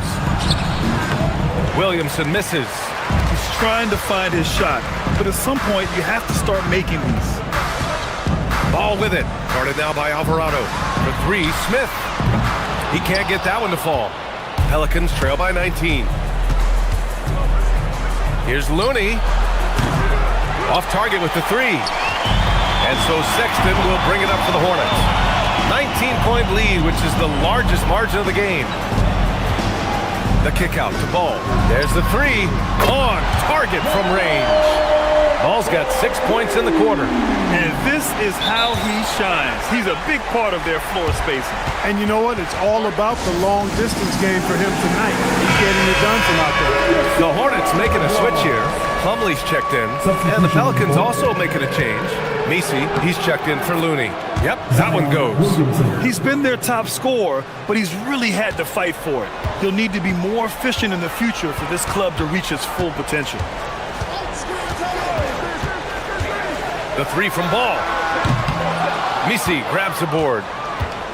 Messi's got rebound number 8 here already in the game. Here's Williamson. And that one hits the back iron. Hornets leading by 20. Right wing. There's Ball with a 3. And the rebound goes to the Pelicans. Messi's got rebound number 9 now. What an effort here tonight. Down low. Smith outside. Jacks up a 3. It's hauled in by New Orleans. Williamson's got 6 rebounds in the game.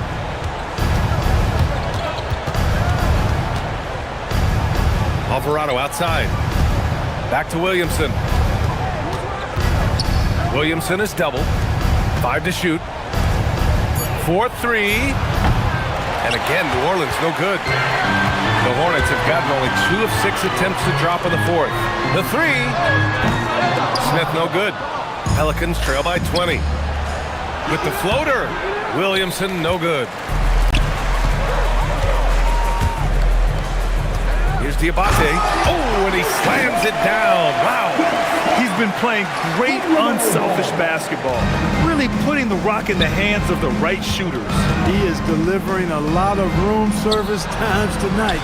One sweet one after another. Now here's Sexton. Up top Ball. Connects. The jumper drops. Ball's got 19 points. And just not letting up at all. I mean, you have to love this approach. You want to get the ball to the guys who can make plays. If it's working, keep working. That's what I say. Keep the pressure on. And one of our featured players tonight earns our Player of the Game award, LaMelo Ball. You know, I really liked how aggressive he's been getting inside. He's finding lanes and avenues to the rim and making the defense pay when he does get inside. I thought he really helped lead the charge for his team. And you know, this home arena really appreciates this guy. And it's clear that he takes pride in playing his best in front of them. Outside, Williams. Dunks it hard with one hand. Wow, he makes it look easy.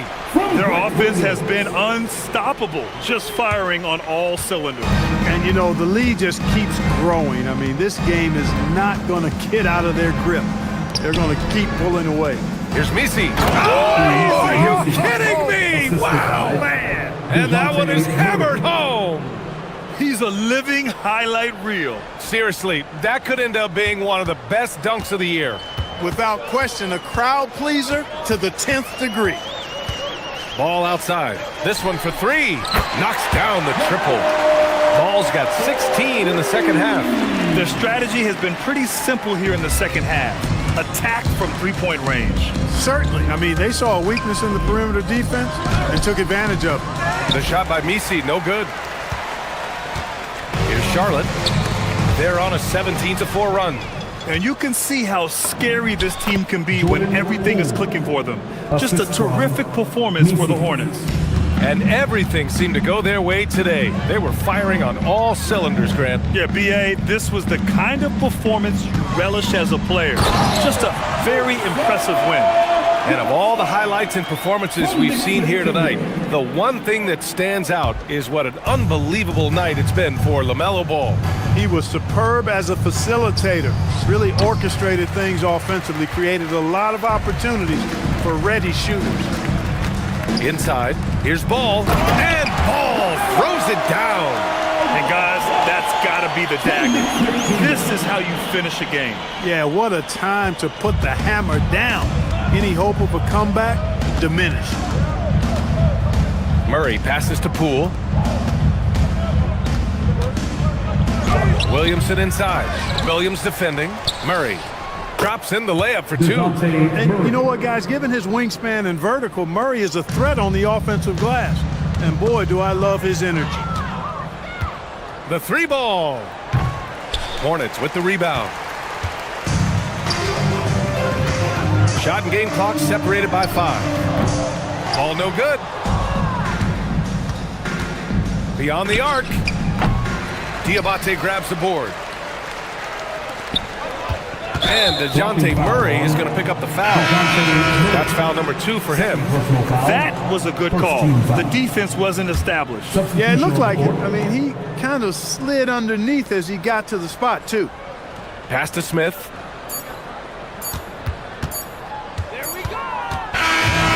So Charlotte takes this one by a big margin. We saw two different teams tonight. One played with confidence, operating flawlessly. The other just looked lost. And the energy in this building was awesome. The crowd was involved from the jump. And once they started to really pour it on, it was fun to see how it all came together. Well, folks, that's going to do it for now. For Allie LaForce, Clark Kellogg, and Grant Hill, this is Brian Anderson thanking you for watching the NBA presented by 2K Sports. And now let's take a look at our player of the game, LaMelo Ball.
And a chance for everyone to get some shots up. Find the touch.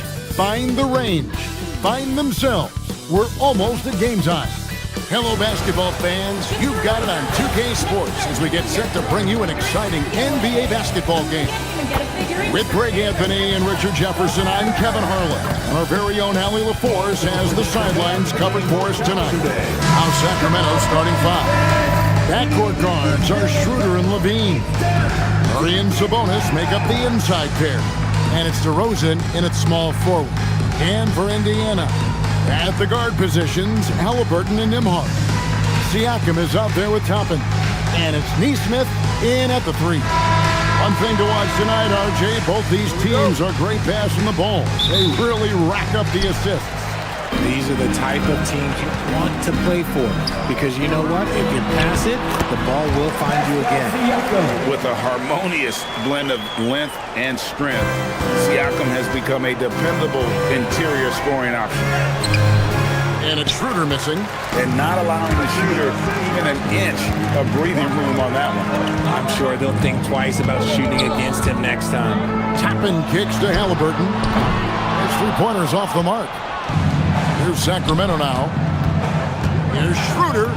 That falls. Nice feed that time from Sabonis.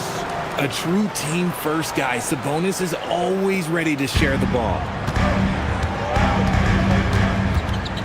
Here's Nembhard. And a wide open look for Siakam.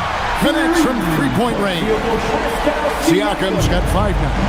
And he's not going to miss that sort of an opportunity from deep. Levine, that's good. That's a strong response from Levine. You got to D him up from there. Toppin sets a screen for Halliburton. For the 3. Rebound collected by Levine. Kings have gone 2 of 3 here to start out the game. Hey, Greg, they dropped the interim tag for Doug Christie as he's now the permanent head coach of the Kings.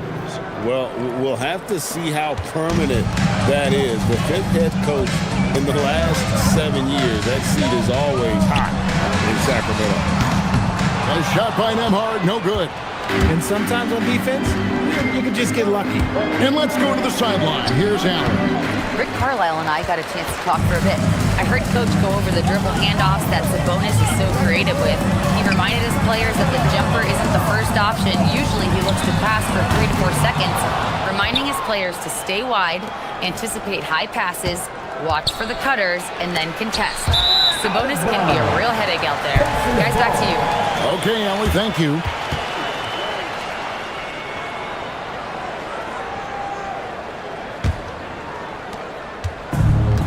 Indiana's gone 1 of 5 from downtown in the first quarter. Points out there have been hard to come by.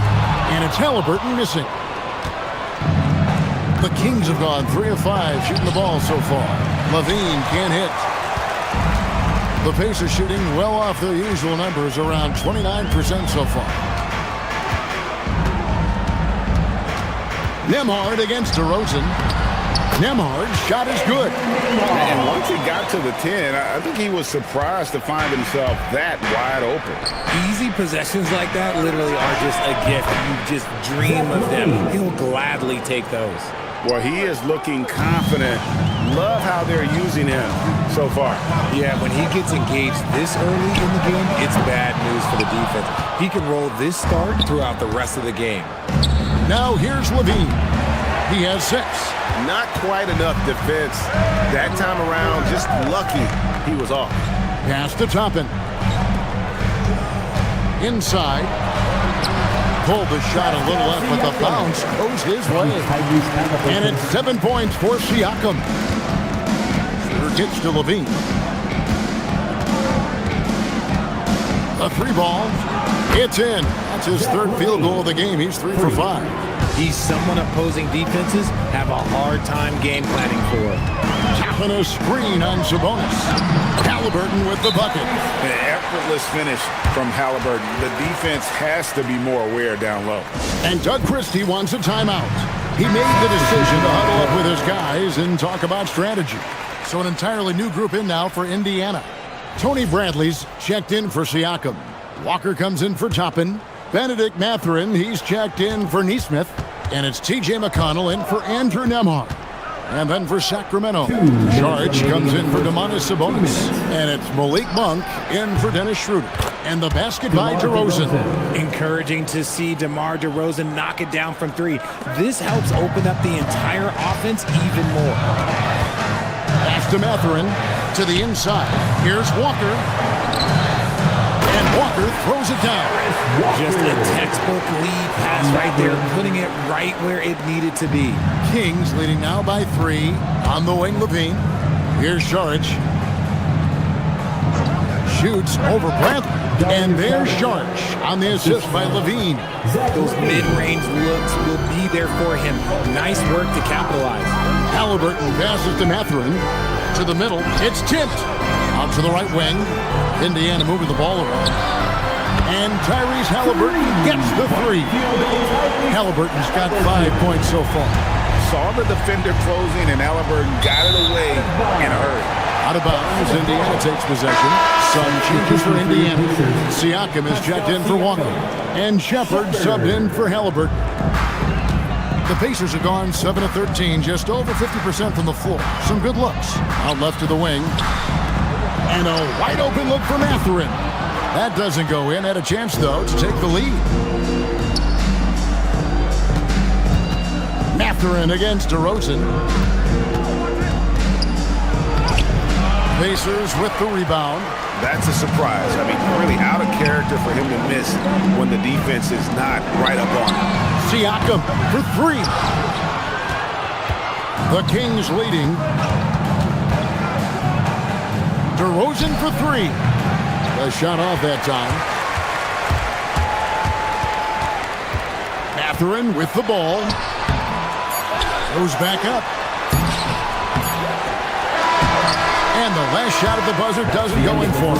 And so it's Zach LaVine making things happen for the King. We witnessed him delivering a series of 3-pointers as he notched 3 total in the quarter. We come back right after this.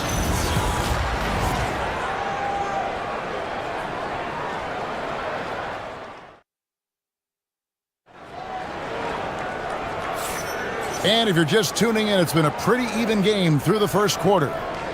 And a chance for just a second now to check out the scoring breakdown for Sacramento. They've really been dialed in from deep. This is a team that has a ton of confidence in their outside shooting ability. And another thing Coach will be thrilled with, the assist numbers, spreading the wealth and creating some offensive opportunities. Sacramento's gone 4-6 from outside the arc tonight. On the court right now for the Kings, Ellis is out there with Malik Monk. Then it's Dario Saric. Then it's Doug McDermott. And it's Sabonis in at the 5 down low. And so Siakam will bring it up for the Pacers. Trailing by 2. Bradley, no one around him. And that won't go, missing the go-ahead bucket. Pascal Siakam grabs the miss. Siakam's got 4 rebounds in this game. There's no doubt Sabonis has developed RJ into one of the best big men in the NBA. A double-double machine.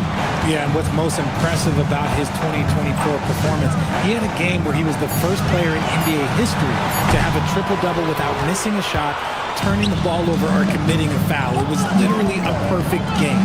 Sabonis will not go. This is off the front eye.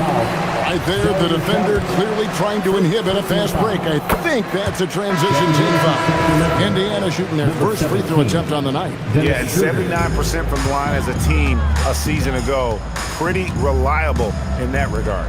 Dennis Schroeder's checked in for Sacramento. Now, here's McConnell. Nothing on the board. Driving to the basket. That puts them in the lead. And the Pacers lead by 1. Just a late reaction there from the defense, and he is always going to finish that one. And it's Schroeder missing.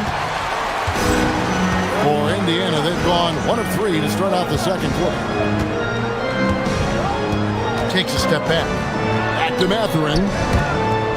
Mathurin picks up the loose ball, and he was in the backcourt. They'll give it up. Halliburton's checked in for Indiana. Then for the Kings, Jones checked in for Saric, and Zach LaVine subbed in for Ellis. Here's Schroeder. Pulls Throws up, high post, and he nails the jumper. Schroeder's got 6. Second quarter of play with around 2 minutes gone so far. Now we'll hear from Allie LaForce, and she's got a story for us. An update. Allie? Thanks a lot. Well, the Kings are great offensively, but looking for continued improvement on the other end. Head coach Doug Christie said, defensively, what I'm asking them to do, the level of intensity, is difficult. I want you to play so hard that you raise your hand and say, quote, I need to come out of the game.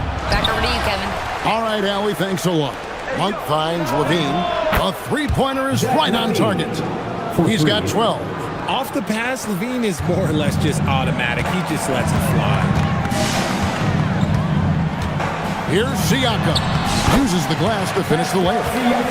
Siakam's got it all tied up now for the Pacers. How about that move? Is this guy special or what? Just love watching him operate inside. Here's Sabonis. From down in the low post, it goes. And now we're being joined by our 2K insider, Shams Charania, who's calling in with a good story. Shams, what do you have? Well, a debate is brewing. While the NBA has pushed back against load management, saying it's an 82-game league, prominent voices on the team side countering that. With much more movement on every possession, modern play style places novel demands on players' bodies. A serious challenge. Okay, Shams, we thank you for that report. Levine can't hit. Indiana's gone 0-2 from deep here in the second. And he drives in. Siakam for 3. That's good. It's McConnell with the assist. McConnell's got 3 assists tonight. Levine for 3 and right on through for another basket. He's got 5 made on 5 of 9 shooting. I'm going to tell you this. Defensively, you cannot let a streak shooter get a groove. And right now, Zach Levine, he is on fire. And an eye for an eye. Both teams working to stretch the floor. This is today's NBA. Hey, we see this kind of exchange more often than not. Now, here's Sabonis. And there's the foul. It'll go on T.J. McConnell. That's his first foul. Obi Toppin's checked in for Bradley. Sharch is checked in for Sacramento. Shoots from 12. That one wide left. You're not going to see that very often. Plenty of space, but he just, let's face it, he whiffs on that. And it just seems like the Pacers have really shaken up the league, Greg, with their fast-paced, aggressive style. Well, Tyrese Halliburton and Pascal Siakam, 2 star players who thrive in this up-tempo style. And if you look at the roster around them, the pieces fit. Aaron Nesmith has checked in for Indiana. Andrew Nembhard comes in for T.J. McConnell. And then for Sacramento, Murray's checked in for Sharch. And DeMar DeRozan subbed in for Malik Monk. You watch Halliburton shoot. The release is a little low, but it's quick and it's deadly. The Kings trail by 9. Here's Schroeder. And contact on the shot, so he'll be shooting free throws here. You know, Richard, the Sacramento Kings are an organization that has faced heavy criticism for their decision-making. Look at the players they've missed out on the draft, the stars that they've traded away, as well as the coach that they fired. Short-term thinking has done major damage to their long-term success, if any. And the shot goes in from Siakam. I mean, the number of points they've scored in the paint already here is eye-opening. Murray outside. Latrey. The rebound by Halliburton. Pacers leading by 10. And it falls over the rim and in. Halliburton's got 17. Quick thinking by Halliburton, sensing the separation immediately and pulling up with confidence. Now 8 seconds separating the 2 clocks. Here's Murray. No good there. Indiana's gone 4 of 6 from long range in the second quarter. Solid shooting. Toppin finds Halliburton. Back to Toppin. That's good. It's Halliburton with the assist. And the Pacers lead by 15. Offensively, defensively, they are in total control.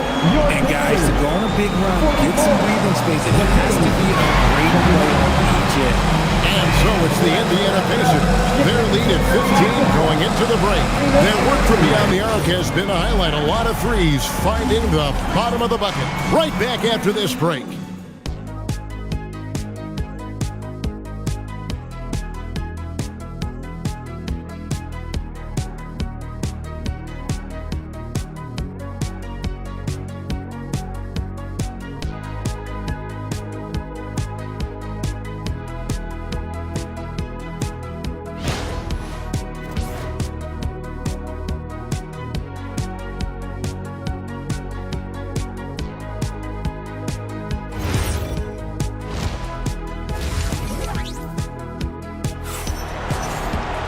Well, we've got a second half of basketball for you. We think it's going to be pretty good. A big comeback, though, is needed for this game to be competitive, and it probably has to happen quickly.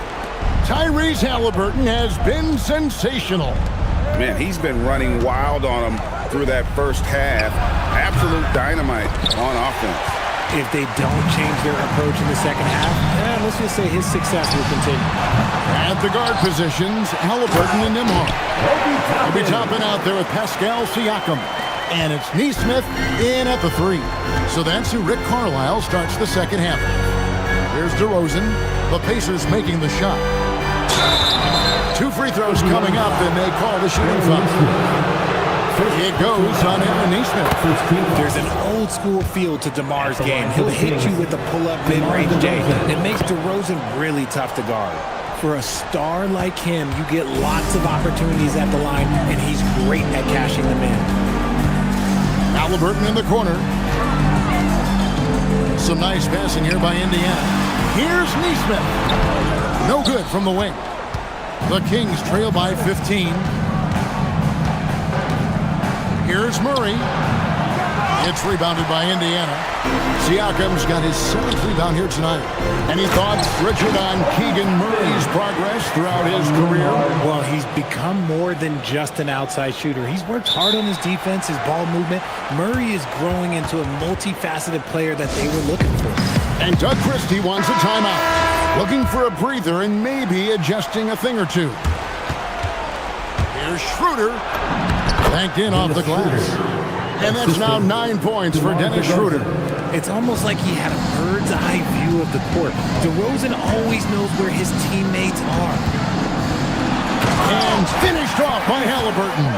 Taking matters into his own hands. Yeah, we didn't expect to see that kind of finish. A point guard getting up like that, boy, that is special. DeRozan's shot is off. And so it's Halliburton who brings up the ball for the Pacers. 17-point lead, their biggest. Toppin can't get it to go. For Sacramento, they've gotten just one of their first 4 shots to fall since coming out of the locker room at the break. And the well is running dry for him right now. Nothing falling. Yeah, and the risk now is that he gets inside his own head. Time to take deep breaths in through the nose, out through the mouth, and let the game come to you. Good on the shot. DeRozan's got 4 this quarter. Isn't it beautiful watching DeRozan just work through contact? He loves overcoming these kind of moments. A 3-pointer off the mark. And the defense dodged one right there. Not the guy you want to leave open. Hits it from 3-point range. DeRozan's got 10. The D just sagged off just enough and no hesitation on his part. We're now joined by our sideline reporter, Allie LaForce. Allie, it's all yours. Thank you. Well, the son of Hall of Fame big man Arvydas Sabonis, DeMontis said he was a 7-footer that could do everything, like a point guard. He's at a whole different level. I'm just another basketball player. He is a legend. But his father said, DeMontis is a warrior like me, and I'm very proud. Guys? Great stuff. Okay, Allie, we thank you. Unwilling to let up even for a moment. That's his killer instinct, just fanning the flame. Always plays hard until the final whistle, no matter what the situation is. And one of the many challenges for a small market team like the Pacers, Greg, going up against that luxury tax. And they've avoided carrying a payroll, Kevin, incurred the tax. But right when they said they were planning to do just that, the Bucks stunned everyone with the maneuver to secure Pacers center Miles Turner and perhaps let him off the hook. For 3, Murray. It's rebounded by Indiana. Siakam's got double-digit rebounds now in the game.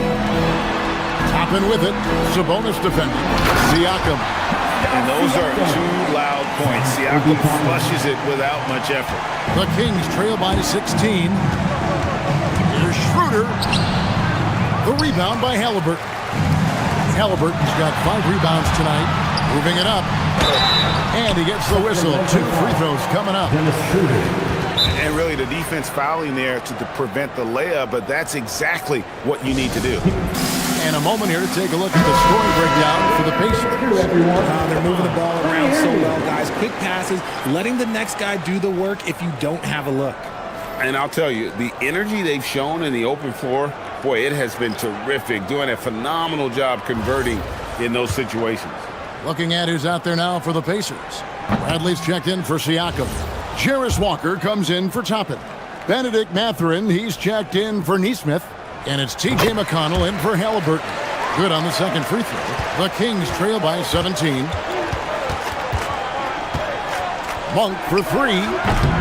That one misses. Pacers have gone 6 of 14 since halftime. A little cold from the field. And he gets it to go as they call the foul. He's on his way to the line for one more. When you allow good scorers to get uncontested shots at the rim, no wonder you're losing. That's a great possession. Put your best players in a position to succeed. Shepard's checked in for Andrew Nembhard. Now that's his dribble drive. That's one of DeMar DeRozan's superpowers. They get a hand on it. Stolen by Ellis. Monk, the pass to Sabonis. Ellis dishes to DeRozan. And out of bounds as the Pacers gain possession.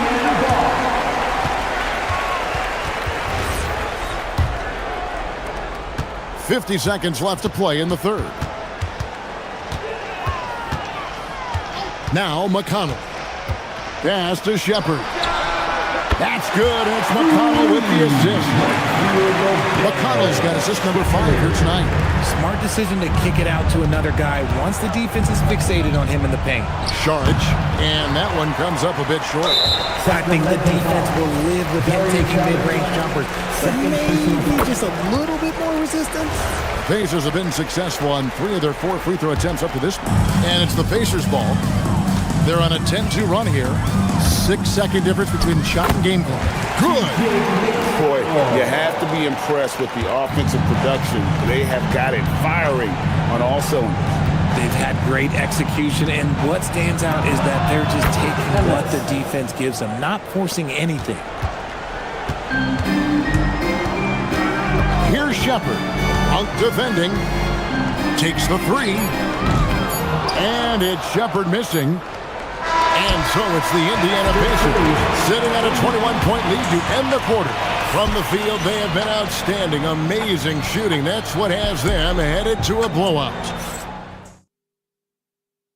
And let's go back to a terrific pass that we're calling tonight our State Farm assist of the game. Yeah, a terrific, unselfish play right here. Set up his teammate, and how about the setup this way? We talk a lot about playing for one another. Right there with the pass, he's demonstrated what it means to do exactly this. And we reach the fourth quarter in a game that may be already out of hand. And a look at the 5 for the Kings to start the fourth. Funk is out there with Dennis Schroeder. Then it's Zach LaVine. Then there's Drew Eubanks. And it's Sharge in at the 4-man position. And a new front office taken over in Sacramento, Richard, this past summer. Not to mention first-time head coach Doug Christie taking over the sidelines and significant change to this roster. It'll all be judged by the results on the floor as usual. Pacers leading by 22. On the wing, Mathurin. And the powerful one-handed slam. And one of the better athletes in his draft class, Mathurin, with quick lift off the floor and then the power to hammer it home. Here's McConnell. Solid play in the low block, and that one's good. And the Kings shooting 40% from the field. Pass to Eubanks. LaVine for 3. It's rebounded by Indiana. Here's Siakam. And Siakam throws it down. Oh, great move by Siakam. That is why they call him Spicy Pete. And here are the Kings now. 14 feet away. And it's Bradley with the rebound. For Indiana, they've gone a perfect 4 of 4 to start the final quarter. Can't ask for anything more than that. Oh, the numbers speak for themselves. Siakam showing great versatility on the offensive end. LaVine for 3. The shot's good on the assist by Schroeder. 3 points. Schroeder's got assist number 5 here tonight. No one there to contest, so he just drops it in like he's at the referee. And Malik Monk is going to pick up the foul. That's his first foul. You know what? You've got to always be in control of your emotions. The Kings making a switch here. Murray's checked in. Pass to Furphy. Shoots from the line. Monk grabs the board. Really thought he had this one, and the defense, they were giving it to him. And it's Schroeder missing. The Pacers have gone 5 of 6 from the field to start the fourth quarter on a roll. Back to Mathurin. And the Pacers can't get it to go. Sacramento's gone 1 of 3 from outside the arc since we've reached the fourth quarter. And that one's good. Schroeder. Not just a scorer. Monk is also a quality facilitator for this team. They're making this a runaway. And the only question for me right now is just how big the lead will eventually become. And that one drops for him. Furphy's got his first basket of the night. And I've been impressed with the unselfishness, but also getting guys the ball where they can do something with it. His court vision has been on display in this one. He's doing a tremendous job just orchestrating the offense beautifully. McConnell passes to Walker. There's the triple. He's off on that one. Sacramento's gone 3 of 5 from beyond the arc since the final quarter's gotten underway. Murray against Walker. Murray, no good. And he rushed that one, no doubt about it. The D out of position, you could see the frustration on his face. McConnell passes to Walker. And the dunk by Walker. When Jarris Walker stuffs it, you feel those bucks over here. And so Monk will bring it up for Sacramento. Here's Levine. And again, it's Sacramento converting. Probably didn't need the fade on that shot, but he might have thought the defender was a little bit closer. We've got 1:55 left in the fourth quarter of this one. Here's Furphy, guarded by Levine. 6 to shoot. Monk against Mathurin. Eubanks gets it loose.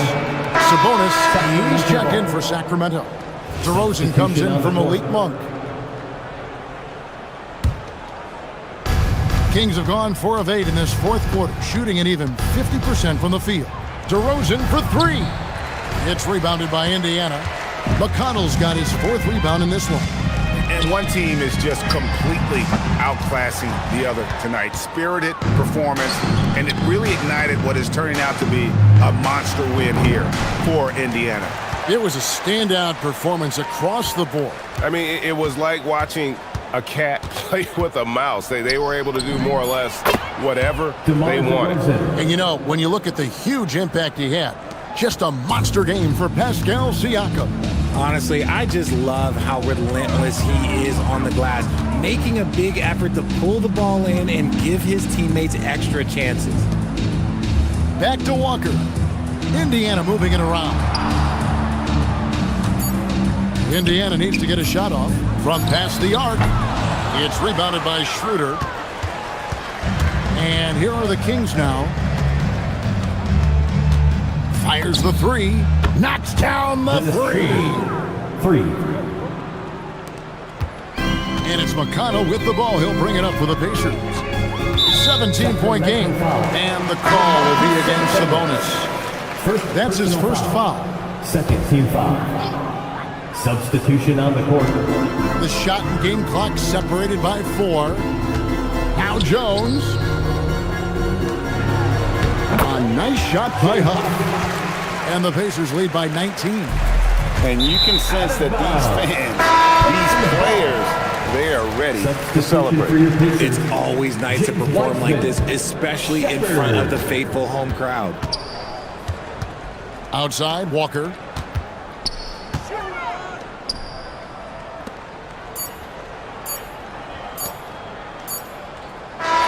So no problem for Indiana as they get the win. This game may not have been the most exciting we've ever seen, but you have to appreciate just what a clinical performance they put on. I know their fans appreciated it, and we saw at times just stretches of excellent defense, potency from an offensive standpoint as well. They were pretty much dominant. Now let's send it over to Allie LaForce on the sideline with our player of the game. Allie, take it away. Pascal, these days you are called upon to carry this team. Does that bring added pressure? This is a game that I love, and I just want to have fun playing the game. And I think, I got to just be myself. Like, don't get lost in everything going on. Be yourself, play basketball, have fun. And, I'm just happy to be able to go out there and play hard. Guys, he wants the pressure. Thanks, Pascal. Good stuff, Allie. Thanks. And that'll do it, folks. With Richard Jefferson and Greg Anthony, and along with Allie LaForce on the sideline, I'm Kevin Harlan. Thank you for watching tonight's NBA coverage. But first, let's reveal our player of the game, Pascal Siakam.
Greetings, folks. Thanks for tuning in to 2K Sports for our latest presentation of NBA basketball. I'm Brian Anderson with Stan Van Gundy and Hall of Famer Grant Hill. Allie LaForce will be reporting from the sidelines. A look at the opening lineup for the Orlando Magic. Banchero and Carter Jr. make up the front court. On the wing, it'll be Bane and Wagner. And it's Suggs in at the one spot. And for Utah, Markkanen and Kessler are the big men. Collier is out there with George. And it's Bailey in at the three. Well, on the court tonight, Grant, a lot of talent, but also some inexperience. Well, B.A., these teams are young. Yes, they are. But here's a chance for them both to get a little more seasoning and continue to develop their respective games. Here's Collier.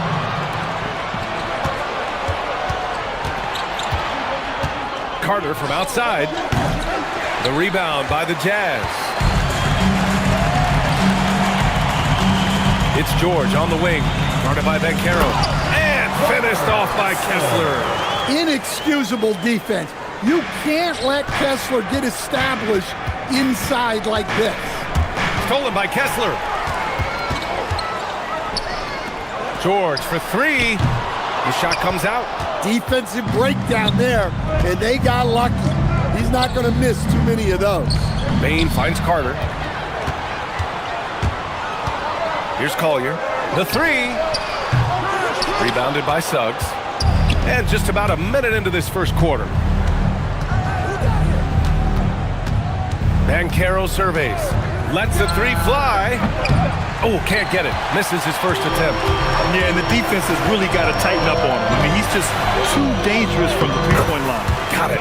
Yeah, he was showing some muscle there. Marketing is so tough to contain at times. While we have a small sample size of Isaiah Collier, he has shown impressive flashes so far. Yeah, B.A., I really like how confident he is. When he's out on the floor, he carries himself like he belongs here. A confident mentality can go a long way for a young player. Now here's Carter. Wagner for three. Rebounded by the Jazz. And let's swing it over to the sideline and hear from Allie. Will Hardy gave me a few minutes to catch up with him. Coach and I talked about the development of Franz Wagner since entering this league, and he said he was someone we watched early on. Even though he didn't end up on our team, the way he's added to his game is incredible. It says a lot about the kind of work ethic that he has. Back to you guys. All right, Allie, thanks once again. Well, look, you can't sleep on Suggs' athleticism because the second you do, he explodes to the rim. Pass to Markkanen. Bain against George. Here's Bailey. Utah moving the ball around. For three, Collier. And it's Bain with the rebound. He's got to be mad at himself. You won't get a better look than that. That gives him the lead. Oh, too big, too strong. It'll take more than that to stop Banchero. Here's Collier. He's covered by Suggs. Collier, no good. That's not a bad shot at all. It just didn't go in. Sometimes the process is right, and you still get a bad result. Nice work defensively to contest that shot right at the rim. Nothing easy. And setting the tempo with an assertive move. Like, where was the defense on that play? Well, when you are the aggressor this early, it is intimidating. The Jazz have gone 3 of 8 so far.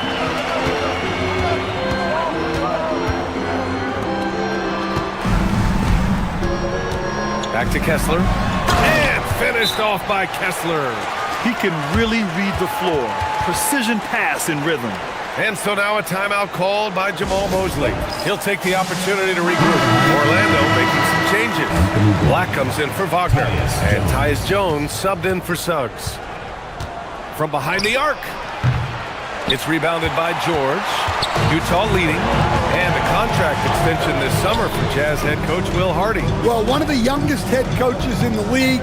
He has the respect of all of the other head coaches.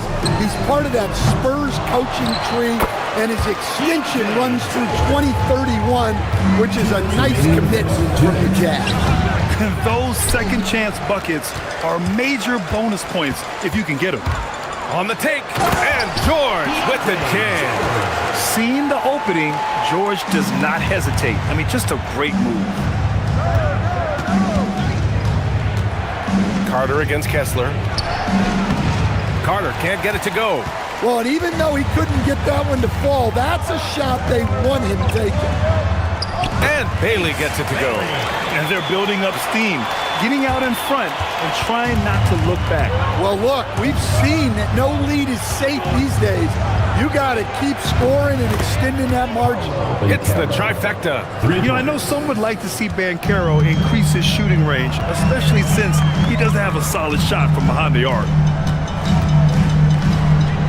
And here's Bailey for three. Ooh, he's looking comfortable now. 3 for 3. Exchanging buckets from downtown. That's been a staple of tonight's game. And sometimes you get in a shootout like this, but you just hope that you can get a stop first. Here's George. Orlando grabs the miss. Out of bounds. It'll be Utah's ball. A different look for Utah. Filipowski, he's checked in for Bailey. And Williams is subbed in for George. And a new group getting ready for Orlando. Matase's checked in for Carter. Isaac comes in for Banchero. De Silva's checked in for Jones. And Wagner subbed in for Bain. Orlando with the ball. Following the bucket by Utah. Oh, and there's the whistle on the shot. So 2 free throws for him coming up. It goes on Kyle Filipowski. And forcing the defense's hand right there. I mean, Jonathan Isaac to the line. A good sign for this team. Utah making a switch here. And he can't hit the second. Jazz leading by 8. There's a 4-second difference between the shot and game clock. To the inside, Nurkic. And Nurkic throws it down. Man, that was fast. They're already up by double digits. Yeah, incredible play on both ends of the floor. There may be too big of a gap here. Orlando has gone just 1 of 6 from downtown. Pass to Hendricks. Fires the 3. Gets the 3 to fall. They've been very effective so far. A balanced attack at its best. Yeah, now it's all about maintaining this lead, but you can't start playing it safe. You got to keep attacking and executing. And so it's the Utah Jazz, a sizable lead of 14 at the break. A big difference in shooting percentages. That's why they lead. All right, stick around. We'll be right back after this.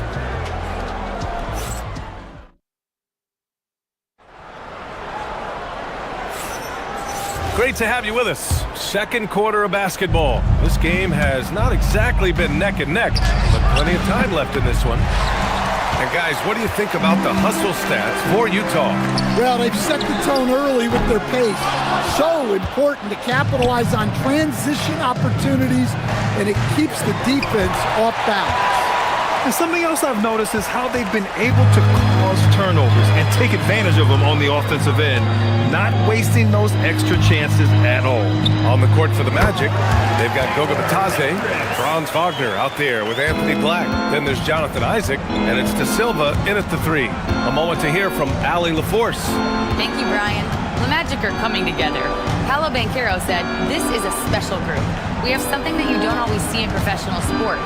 Guys really have each other's backs and look after one another. Not only are we close, but we're really talented and versatile as a team." Back to you guys. An exciting young team. Allie, thank you. Pass to Nurkic.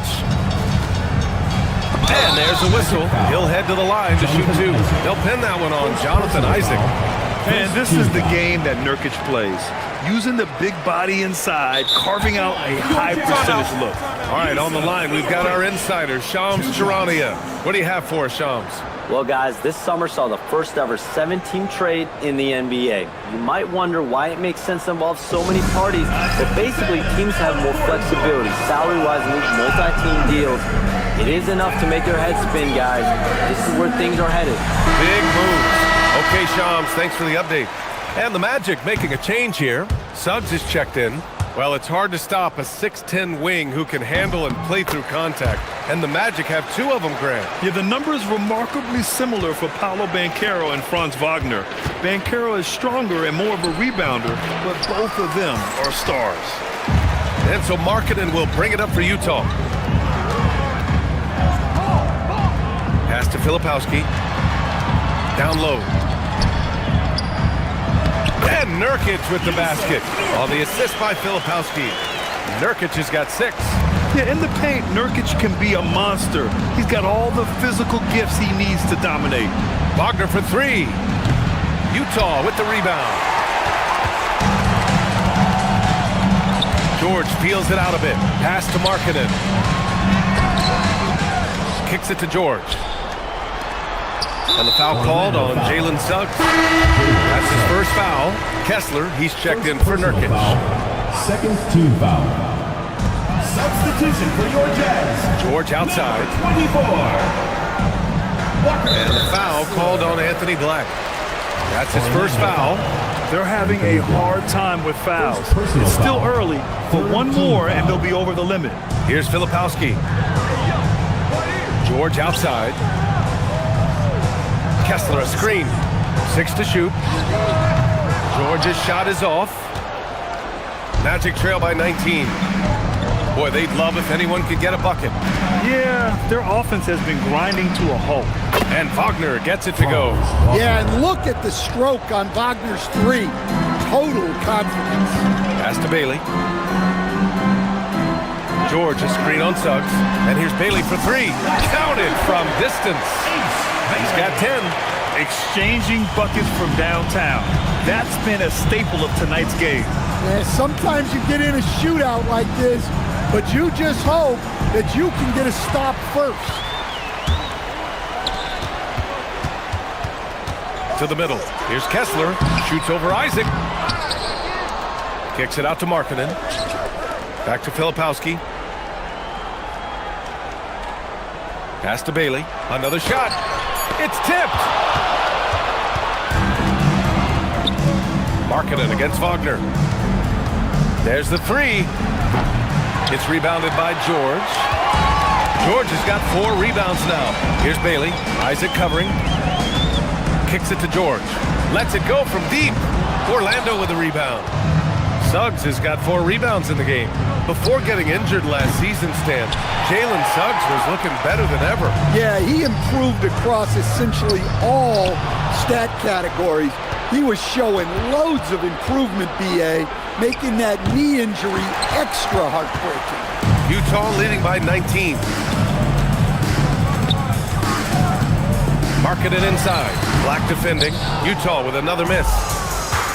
Orlando has gone just 1 of 5 so far this quarter from 3. Wagner outside. Takes the 3.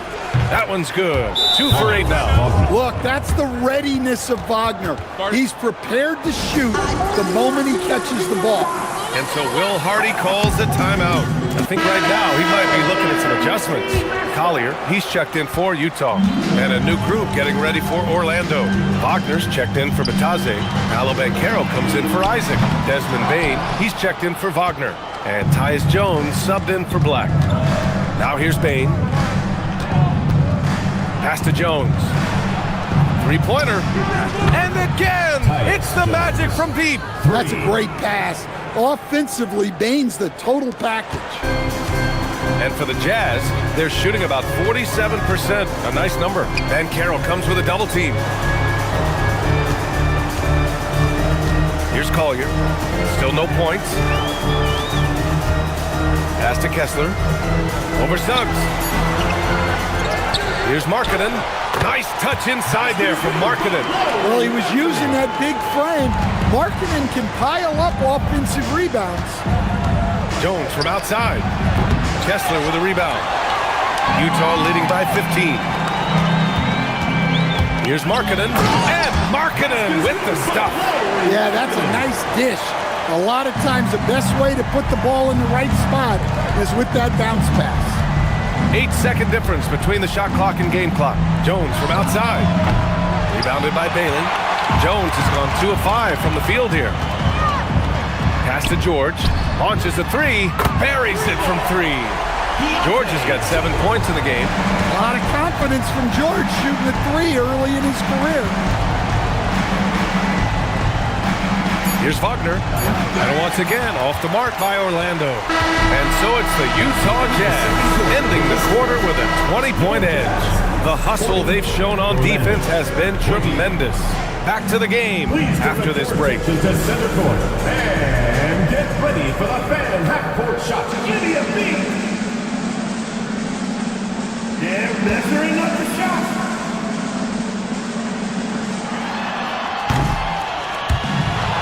So sorry. One more time, a round of applause.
And with a big gap on the scoreboard, the second half begins with very different goals for these teams. One side trying to mount a comeback, one side trying to protect their lead. Markkanen and Kessler are the big men. Collier is out there with George. And it's Bailey in at the 3, the small forward. And that's the group for Will Hardy as we begin the second half. Oh, the shots are falling for Bailey tonight. His energy and focus on offense have been everything we hoped for. Well, after the Magic traded away Dwight Howard back in 2012, seems like they spent about a decade in limbo, Grant. That's so true, B.A. And once they finally committed to building through the draft, the turnaround was pretty rapid, showing the upside of drafting and developing from the ground up. Let's check in with our reporter, Allie LaForce. Thanks a lot, guys. Well, Paolo Banchero has the Seattle skyline tattooed on his shoulder, and he says guys from there naturally have a chip on our shoulder because we feel like we're not seen as much as some of the other places around the country. Being born and raised, my mom and dad from there, it's in my blood. Back over to you guys. A lot of pride in his hometown. Thanks a lot, Allie. Strong finish by Bailey. Here's a guy who wants to slam it. Wagner for 3. It's rebounded by George. George has got 6 rebounds in the game. And there's Bailey. That one's good. On the assist by George. Bailey's got 16 points.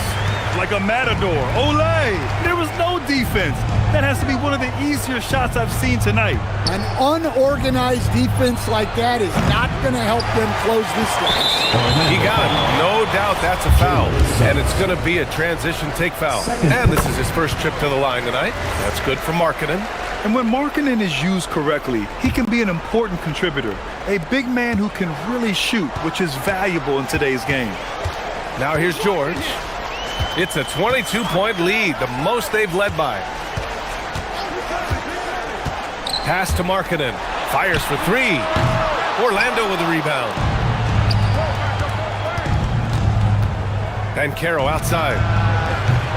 Orlando again missing. Utah leading by 22. Here's Bailey. And there's the slam. Dunk to finish it off. Well, this is something George does a good job of, creating chances for others to score. Pass to Banchero. And here's Bain. Now here's Banchero. It's guarded by Markkanen. To stop the run. Orlando again missing. He didn't make them pay for that weak defense, but they just can't rely on him to miss those kind of shots. George, no good. Yeah, really unlike him to have this kind of game from George.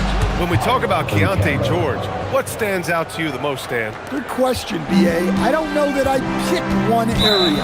He's good at a wide variety of things. Can handle the ball, pass it, score it, and that gives you flexibility in terms of the guys you put around him. And so Will Hardy calls the timeout. He's going to take a moment to give him a breather and talk things over. And over the 5 decades of the Jazz franchise history, almost half of those years, they were coached by the great Jerry Sloan. Well, the Jazz were a team that took on Jerry Sloan's toughness and a willingness to fight at all times. Those days are in the past, but they still echo in Utah. Filipowski, he's checked in for Markkanen. Black's checked in for Orlando. And wrestling for it there, but no one has possession. We'll have a jump ball.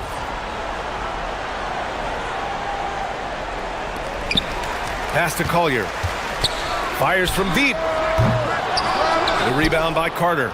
I know he's on a cold streak, but he can't let that get in his head. Yeah, they might want to draw something up here to get him something at the rim or get him to the free throw line. Sometimes that's all it takes to snap a cold streak. And it's Utah with the ball, following the three-point basket by Orlando. Black outside. Bain against George. And another 3 for Orlando. They are unconscious from outside. And so far, the defense has had no answer. Look, when the 3 is falling like this, there's not a whole lot you can do defensively. Magic trail by 16. Orlando moving the ball around. The 3 from Banchero. It's hauled in by Collier. The Jazz have gotten only 4 of 10 shots to fall so far in the third. Pass to Bailey. George with it. Now Carter defending. The Jazz again can't hit. And so it's Bain who brings up the ball for the Magic. Wagner outside. The three is up. Fires in the triple. Wagner's got 9. 3 points. You can't give a shooter that kind of look on the perimeter. I don't care who it is. 1:07 left in the third quarter. Pass to Collier to stop the drought. And it's good on the lay-in. Collier's got his first 2 points of the night. Unselfish basketball. That's what coaches love to see. From outside the arc, Kessler with a rebound. Kessler's got 6 rebounds here tonight. To the left side wing. Here's Collier. And it's flushed down. A nice game.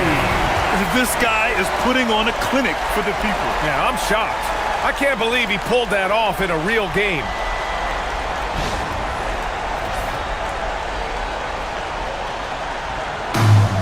There's 39 seconds left in the third quarter of the game. Wagner for 3. Again, Wagner missing. He just keeps firing from distance. I know he's trying to heat up, but at what cost? For the Jazz, Nurkic is checked in for Kessler. Hendricks comes in for Bailey. And Williams is subbed in for George. Then for Orlando, Batase's checked in for Carter. Isaac comes in for Banchero. And it's Jalen Suggs in for Desmond Bain. Here's Collier. Just 2 seconds between the shot clock and the game clock. Count that one. And I love how he's pushing the tempo and creating for others. He does this game in and game out. Incredible.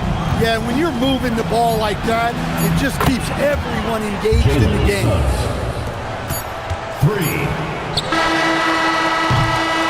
And so it's Utah with an impressive 16-point lead heading into the break.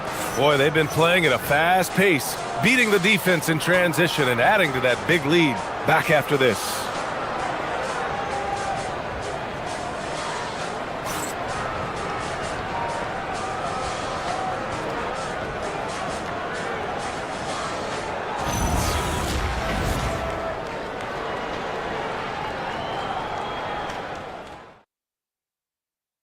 And a moment now as we take a look at our State Farm assist of the game. You talk about painting a magnificent picture with that, Don. Just a great decision and a perfect delivery. Wow, that was an absolute masterpiece of an assist. He knew exactly when to deliver the ball, and it made for a beautiful score. Well, there may not be a lot of drama down the stretch as we head into the fourth quarter, but stranger things have happened. So for Orlando right now, Suggs and Bain team up as the backcourt. Anthony Black out there with Jonathan Isaac. And it's Batase in at the 5, roaming the paint. Off the bounce, Suggs showing his athleticism. Pass to Markkanen. Outside, Williams. Off target from three-point range. Magic trail by 17. Outside Bain. There's the triple. Utah grabs the miss. Nurkic has got 4 rebounds now. Fourth quarter just getting started. 1 minute in the books. To the paint. Here's Markkanen. And Markkanen with the stuff. Well, you can't forget that Markkanen is an accomplished dunker. On the wing, Isaac. The 3 from Suggs. The rebound by Filipowski. Utah leading by 19. Williams with it. He's picked up by Bain. Jacks up a 3. It's rebounded by Batase. Batase's got his 4th rebound in this one. The 3 from Suggs. Connects from downtown. Just putting on a show right there. Suggs showing off his creativity. And so Will Hardy calls for the timeout, rallying his guys to make sure they all know the plan. The Jazz making a switch here. Kessler's checked in. Then for Orlando, Carter comes in for Batase. And Tyus Jones subbed in for Black. And the Jazz with possession here. The biggest lead of the game was 24 points. Outside, Williams. Kessler, a screen on Suggs. Williams from long range. Sinks the tray. And the Jazz lead by 19. Orlando's gone 1 for 3 in the fourth quarter from range. Suggs, no good. The Jazz have gone 3 of 5 since this fourth quarter started. Inside, stolen by Carter. Oh, and a fast break for the Magic. From deep, Payne. Utah grabs the miss. Kessler's got his 7th rebound of the game with that last one. There's the foul. It'll go on Tyus Jones. That's his first foul of the game. Team foul. Substitution on the court. Over 2.5 minutes in the books here in the fourth. For 3, George. Orlando with the rebound. Left side, Bain. Launches it. Sinks it from distance. Well, that's Bain's go-to zone. You can't let him have a look from there. To the inside. Here's Bailey. Nice dish, and the layup goes down. Bailey's got 20 points. Absolutely ruthless. He's not about to start showing mercy now. Yeah, he's leaving no doubt in this one. Doing everything he can to slam the door on a comeback. Here's Collier. Marking it outside. Bailey. And he throws it down with one hand. B.A., the one-hand dunk just looks so fluid. Absolutely. Even smooth when he's powering it home like that. And now it's time for our presentation of the player of the game, Ace Bailey. It's almost beyond belief what he's done in this game. He's been impossible to cool off, hitting just about everything he looks at. It doesn't matter who's guarding him. He's had an answer for just about everyone. Boy, we witnessed something special from him, and this crowd will remember it. When a player raises his game to this level, it earns him a lot of new fans. Bailey hits the three-pointer. Bailey's got 15 points here in the second half. A confident answer from Bailey, the rookie wanting to prove he can hang. For 3, Suggs, no good. Just too many missed threes for him tonight. He must be sharper here down the stretch. George outside, from deep, knocks it down from distance. Didn't even really hurry up there. George stayed within himself and got it up quick. The 3 from Banchero. Rebounded by Bailey. Jazz leading by 23. And let's face it, this one was never really in question. They came out with purpose and just overwhelmed the opposition. A great win for the Jazz. Pretty clear who the better team was today. They dominated in just about every phase of this game, Grant. B.A., it's almost hard to think what didn't go well for them. Their plan, their execution, everything was absolutely on point. And what a huge performance it was for Ace Bailey. Yeah, you know, he was a man on a mission in this one. The defense had absolutely no answers for him tonight. And the 3 off target. Utah's gone 4 of 8 from three-point land during the fourth. The 3 from Suggs. Kessler with a rebound. They've done a great job of moving the ball tonight. Yeah, B.A., keeping everybody involved keeps everyone engaged. It's George on the wing. Oh, got a piece of it. Oh, and a fast break for the Magic. The 3 from Suggs. Nails it from 3. Jalen Suggs. 3 points. 29 seconds left to play in the fourth quarter. Marking it outside. And there's the call on Banchero. That's his first foul. First personal foul. Second team foul. Substitution on the court. We've got 22 seconds left in the fourth quarter. Here's Williams. The open shot, Nurkic. And another miss by Utah. Pass to De Silva. From deep three-point land. The shot misses. So we see the Jazz taking the W here. Boy, they were something special to watch tonight, and the crowd loving every second of it. It's always a great feeling when you play this well for your fans. This team really showed what it's capable of. And that'll wrap it up, folks. Alongside Stan Van Gundy, Grant Hill, and Allie LaForce, this is Brian Anderson saying thanks for tuning in to the NBA on 2K Sports. And now, time for our player of the game, Ace Bailey.